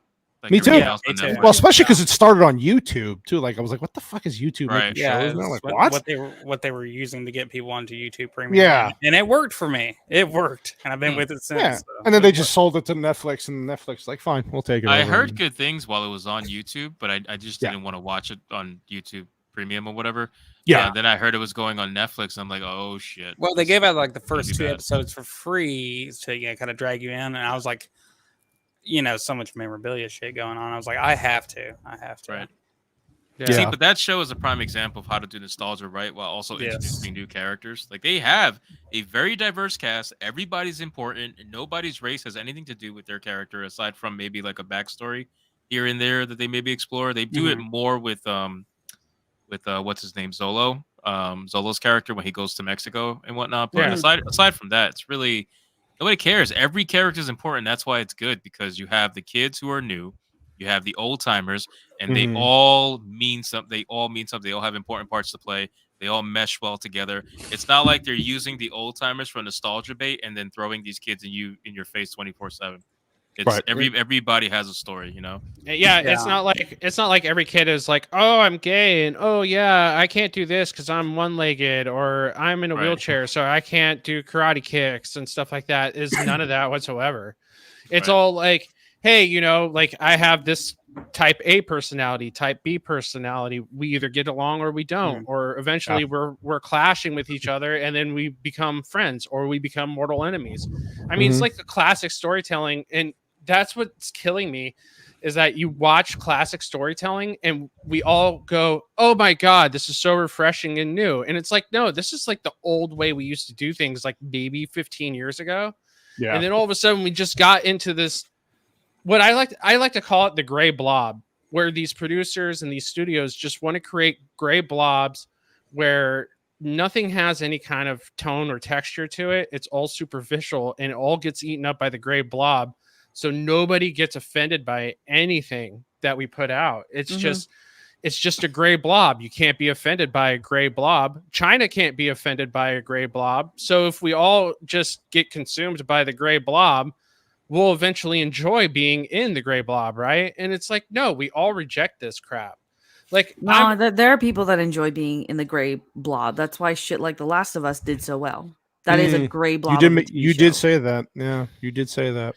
Yeah, I think people like the fact that Last of Us was done really well, and I think it was not done really well. I think the first episode was, from what I understand. From what I understand, the first episode mirrored the video game pretty well. It did in that respect, but half of it was still filler. Half of it gave me a backstory to a character that died anyways and had no impact on the character development later down the line. Yeah. So I think what it did was it brought in the people who go, oh my God, this is just like the video game. But slowly over time, you know, you had like 2 or 3 filler episodes that it wasn't even slowly. It was like the second episode. It was at 9 episodes. The Last of Us looks really good. Like the production value is there. The script is utter shit, and you can't hide it for how good it looks. My favorite thing in The Last of Us was when Bill and Frank had that whole like big gay notebook scene, right? And everybody was like, "Oh."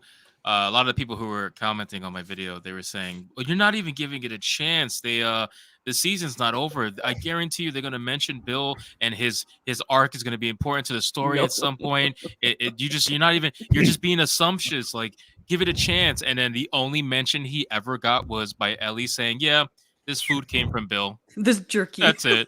This food came from Bill. Yep, some guy named Bill." Like, that's all he got, and that's what you want me to watch an hour for? You want me to care about That's annoying. An hour and 20 minutes. For what? That was the longest episode of the season, that Bill and Frank episode. That one episode. Was it episode 3? Yeah, episode 3. We knew they were gay. That's not the point. The point is you did this entire change to the story. You took away one of the best interactions from the game, which is Ellie and Bill, and then you completely destroyed that to show us this magic love story because you didn't want to admit that Bill and Frank hated each other in the game because it's very inconvenient to admit that LGBTQ relationships are not perfect, but you want to showcase perfection on screen. And people were also saying, "Oh, well, this is what Joel needed. This is his fuel to take Ellie to her destination." I'm like, so you mean to tell me Tess sacrificing herself had nothing to do with his vindication? She literally said, "She's the real deal, Joel. Take her. Do what you got to do to protect her." That's all. And he even admitted that in episode 6, I believe. He says Tess's dying sacrifice or whatever her last, final wish. Oh yeah, was to protect you. Yeah, was to protect Ellie, and that's the reason why. Because when his brother asks him that, that's what he says is the reason why he's doing this. So it invalidates everything. Episode 3 doesn't need to exist. I don't care what anyone says. It by itself, yeah, it's a great vacuum episode. It's the Notebook. Even by itself, it's not a good episode. There's tons of just things that don't make sense to either of the characters that they painted in that entire episode. And not only that, but they fall into a lot of stereotypical gay tropes that don't work for it either. Right. Like sleeping within a couple hours of meeting each other. Right. Instantly falling in love somehow, some way. Yeah, exactly. Mind you, the Bill in the show is very much not gay, in my opinion. Like not in the beginning, he was very uncomfortable. He even says that he only did this with women. He's never done this with men. And Frank is just like, listen, we're the only guys here, so let's just do it. Do it, bro. Like, come Frank on, is pressing him into I'll take gayness. control. I'll get on top. Oh no, Gay? Man, you made dude, Bill, just be gay. my man Bill. gay, bro. You made Bill the bottom, bro. There's so many things I have wrong. Like Bill should not be the bottom. Frank 100% is the bottom. You mean to tell me Bill's getting dominated by Frank? Get out of here. God. Bill the dude I'm with the offended fucking for Bill. arsenal. Yeah. Yeah, it's yeah, exactly. Like I'm offended for Bill. But again, the poor Bill. Is Bill's Bill's the took one it that like a killed champ. himself, right? Bill No. is no. Oh yeah, he is. Frank is the queen. What's the actor's name? That plays Bill. I forget. The Parks and Recreation guy. I know who you're That's talking Bill. about. That's Bill. What you call it? But God, Bill why can't- decided to kill himself in this particular show by choice. Like he doesn't die in the game. You never see what happens to him. He just kind of disappears. No, he poisons himself. That's why they don't go into the bedroom in episode 4. Yeah, in No, I'm the talking game. about in the game, he doesn't die. In Oh the game, yeah, it's his fate is unknown. it's unknown. Yeah, Yeah. Frank dies. Frank gets Yeah. bit, and then he dies. But So what Neil Cuckman had said like a couple years afterwards is that there are notes that you can find that actually do allude to Bill being gay with Frank, but they hated each other still. no, yeah, like I fully accept that they were gay. No problem, whatever. Even though I think it's more of a post-apocalyptic partnership that kind of is like a out of necessity sort of a thing. Then a romance. I genuinely believe that a lot of the LGBTQ activist community on Twitter, they seek things that don't exist. So they overlook into things and they take platonic relationships, like just friendships, and they turn them into This there was the always... game creator saying this. No, I know it was. I'm Okay, just saying okay. in general, like they look, he's one of them. He will, if he has to pander and try to win the heart of Anita Sarkeesian, he absolutely will. That's by the doing actor. this. Nick Offerman. Nick Offerman. Thank you, which Whitey. he's a great actor, by the way. But Mhm. they look for things that don't exist, and they always try to say, it was hinted at, and it was well understood by the community that that's what it was. And I'm like, no, it wasn't.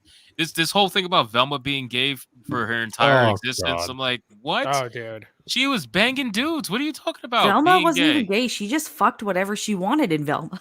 I know. She was making out with She just- everyone. She got passed around, or she You know, passed herself. around. you were in for something special when it opens up with 2 cockroaches banging each other for no reason. Dude, Yeah. I watched Just like, that first episode. I couldn't do it after. Yeah, here we that. go. It can only go downhill from here, right? Because this is interesting. Wait, what is this? There's a movie coming out called Nefarious coming out soon. It's about an atheist psychiatrist interviewing a serial killer in prison that's possessed by a demon. What the fuck? That sounds pretty interesting, actually. Wow, I want that. We got it's about that. What's that other movie coming out with Russell Crowe, the Pope's Exorcist? Something like that, yeah. That looks weird. I don't know. Looks Supernatural fun. shit. I like the supernatural shit. Yeah, I like some of it. But I don't know. Russell Crowe is it just.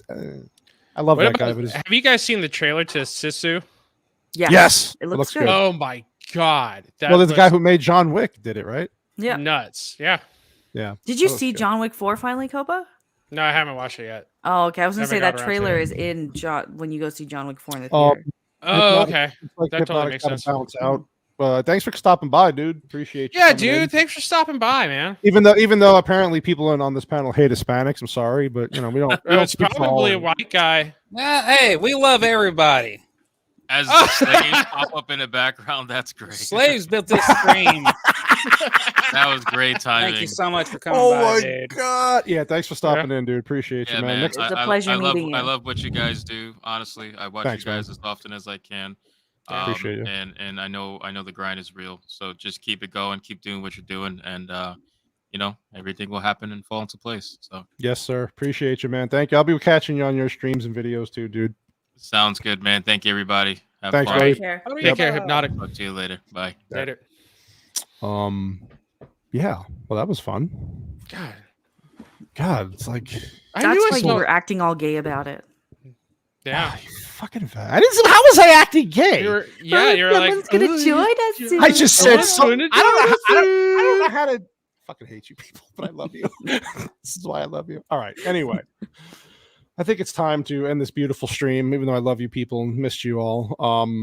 So Vex Electronic. Hold on. Before we end it, can I just give the God. casting trivia for the? Oh yeah. I did want to hear this Fuck, part. You're gonna Yes. make me cast. Okay, there's only. Fuck, you're gonna make me stop. You're going to make me Jim You're gonna make me Carrey. juice. Jizz. Juice. All right, there's only Juice. 4. Okay, there's only okay. 4. All right, Paul Giamatti. Is who? For who? Sorry. So these are all Roderick. choices for the Cable Guy. So Jim Carrey's role. Oh no. No. Not What? Paul. In 96? That doesn't even make sense. He's not even. No. Paul Giamatti's not even a thing back then. No. Pig vomit. Okay. All right. Next, Phil Hartman. Ooh, that might have been interesting. Oh man, I love him. He could pull that off, the dark shit. dude. Could he pull the could do it. physical shit off though? I don't know about that. I think they would adjust the physical shit just so he could Kind of get tone more. it down for him a little bit. But don't Yeah. tone He the could- physical down. He could be sarcastic. He could be hilarious. He could be dark as fuck. Yeah. Dude, he could be dark as fuck with that dry sense of humor. Thanks, buddy. Yeah. Yeah, see? Yeah. Okay, for- Gay confirmed. Gay All confirmed. right. Third choice, Gay. Adam Sandler. No. What? Who? Yeah. Adam Want Sandler. to want to give you cable, touch you in the high. No, not feeling it. I think he'd get the voice down, but not the physical whatsoever. I think he would just be doing the whole Adam Sandler shit. Is- is- I think Zach the, saying the goodnight, parts or- where he's lonely, he'd just be angry. at Oh. Adam Sandler. Yeah. Gotcha. Okay. I want cable. And the last one. This guy cable. Sorry, what were you saying, Vex? I That's okay. apologize. The last one, Robin Williams. Oh, he's gonna get cable. Trying to pay me off. You know what? He did perfect with 1 hour photo, so I He could might get be able dark. I can see it if they change Yeah. some of the backstory for the Cable Guy bit because Robin Williams is Mm. significantly older than Jim Have you- Carrey. Have you Yeah, all okay, that's seen? why, Have you all yeah. seen 1 hour photo? He plays Yes. a stalker in that. Yeah. Dude, it's creepy as fuck. He's creepy as fuck in that film. Yeah, especially So at the end. basically, he's a photo processor, and he falls in love with the family that he's photo processing. Like Thank you. they bring, and he starts stalking them through their photos and stuff like that. Hold on, I'm gonna add this to my watch list then. Yeah, It's a small independent movie. It's good. It was actually he's very subdued in the movie. Not typical Robin Williams, right? well, he's, Robin Williams could always subdue his Robin Williams, Yeah. He shtick.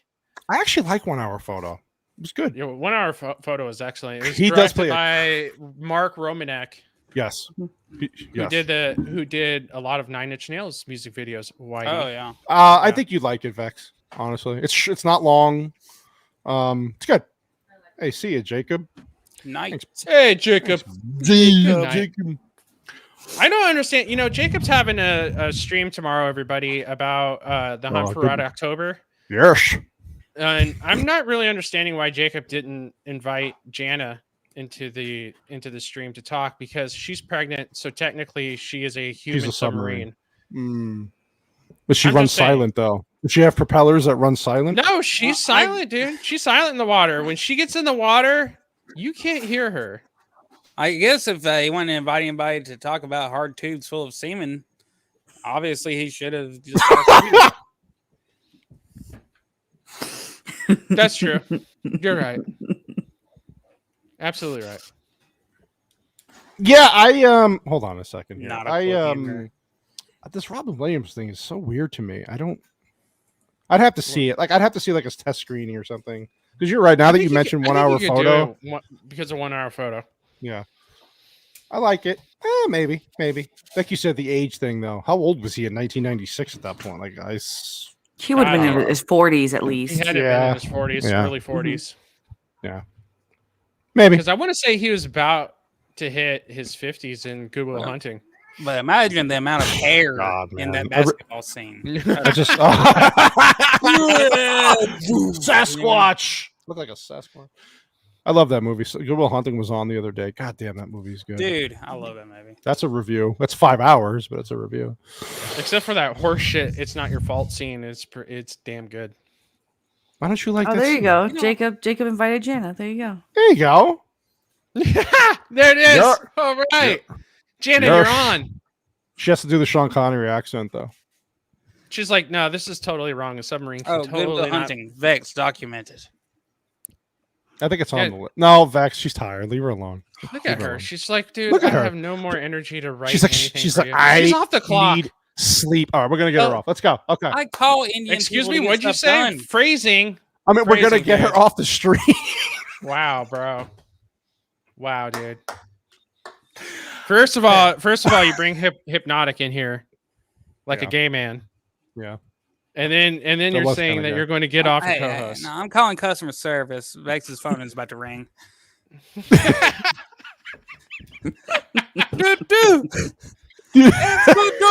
You've reached tech support. How can I help you? Excuse me. We will. All right. be in. All All right, right, anyway. let's get her out. All right, Vex, where are you gonna be? Go ahead. Promote, and then you can go. She don't know where she's going to I'm be. gonna Just be. follow her on Twitter. All right, just follow her on yeah. Twitter. Follow me on Twitter at And her Vex commu- Electronica. Follow me on YouTube at Vex_Electronica. There you go. See, nice and easy. White Wow. guy. Oh, me. Okay. What is that? Oh, that was Die Hard.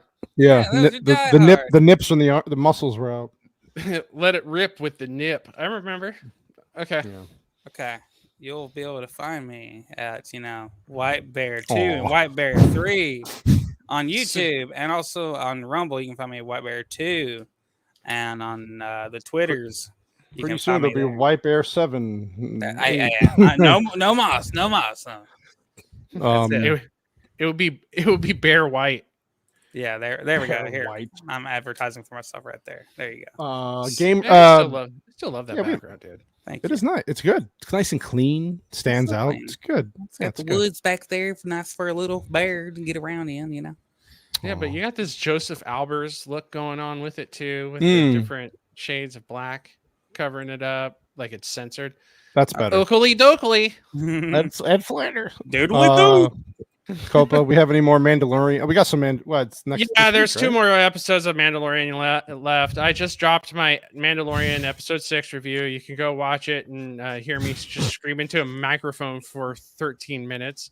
I'm working on And yeah, you can catch me on YouTube at Copa Catania. You can catch me on Twitter at Copa Catania.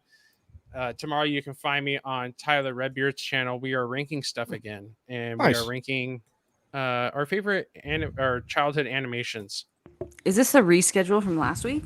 Yeah, it's a reschedule from last week because there were Okay. some health things that were going on in the background that I gotcha. that happened. So we had to cancel at the last minute, and we're rescheduling. So I'll be there tomorrow. Copa died for a minute. I don't He die, got, he Whitey. got better. Unfortunately for all of you, I'm immortal. So far, so good. Oh, lucky us. Oh, Lucky us. Shield Ball's here. Yo, Shield Ball. What's Shield Ball. What's up, buddy? yo. Sorry, buddy. You caught us at the end, but yeah, we talked to Cable Guy. Next week is Office Space, right? So that'll be fun. I'm up? excited Oh, for God, that I one. can't wait. Classic, I can't classic, wait. classic, classic. Another That's- top 10 comedy. Your for old me. face. Oh. Oh, Oh, no. PC load letter. What the fuck does that mean? What the fuck? It's my stapler. I wonder how many pinata. I wonder how many pinata farms I could find on Office Oh, Space. dude. Oh my god. And That's- Your whole show is going to be Pinata Farms tomorrow, or What's the that next fucking? one. Yeah. Oh, yeah. That's fine. It's fine with me. Those are funny. Okay, that's basically it. So yes, for me, I have nothing. So I will not you be have on a week off finally. I actually have time off. Yeah. And I'm going to be doing, so I'm working on a new intro. I'm working on a lot of stuff behind the scenes. I'm going to put up more stupid shorts because apparently the algorithm likes them, but whatever. Yes, just catch me on Twitter. Obviously, the YouTubes, you'll see a few videos coming out. On the 21st, I have the Gamer Geek on as a guest whose channel's blowing up. Fellow Canadian. So really good dude. It's unfortunate because I really like him and I really like Vex, but that's about as far as it can ever go. It's Yeah. just like Canada, We're- you're stretching this Canada thing a little too long. Just the tip. That's all you need. Yeah, to do, it's like- Canada. well, I'm just waiting for Vex to get down here so I could like cheer her on and stuff. But Me too, for now, I me just be too. like, yeah, I know her. She's Canadian. Canadians. People are like, oh, you hang out with Vex, and I'm like, well, I had define hang out because she's I've been Canadian, bro. I've been challenged by Jana What? top the amount of Pinata Farms. So I just basically the whole thing is I think 2 he only hours. used 2 today, right? No, it was No, 4. she did like 4. It was 4. 3.5. Well, you know, some of us were here for the show, Vex. I'm so sorry. Like I know. don't. You guys. You These got cats. fucking guys slept through all of the last stream, and then they woke up as soon okay. as this stream started. That's because they hear our pretty little voices. They're and just they go, like, oh. it's Copa. They haven't heard Copa in a while. That's I had it. to Well, go- that's what it is. And they're like, I had to go it's drug them and shit like that. Like, Oh, you didn't have to do that. You could Jesus just Christ. Yeah, just, you know. no, I've been giving them this all natural like calming thingy at Does it nighttime. actually work? Does it actually put them to sleep?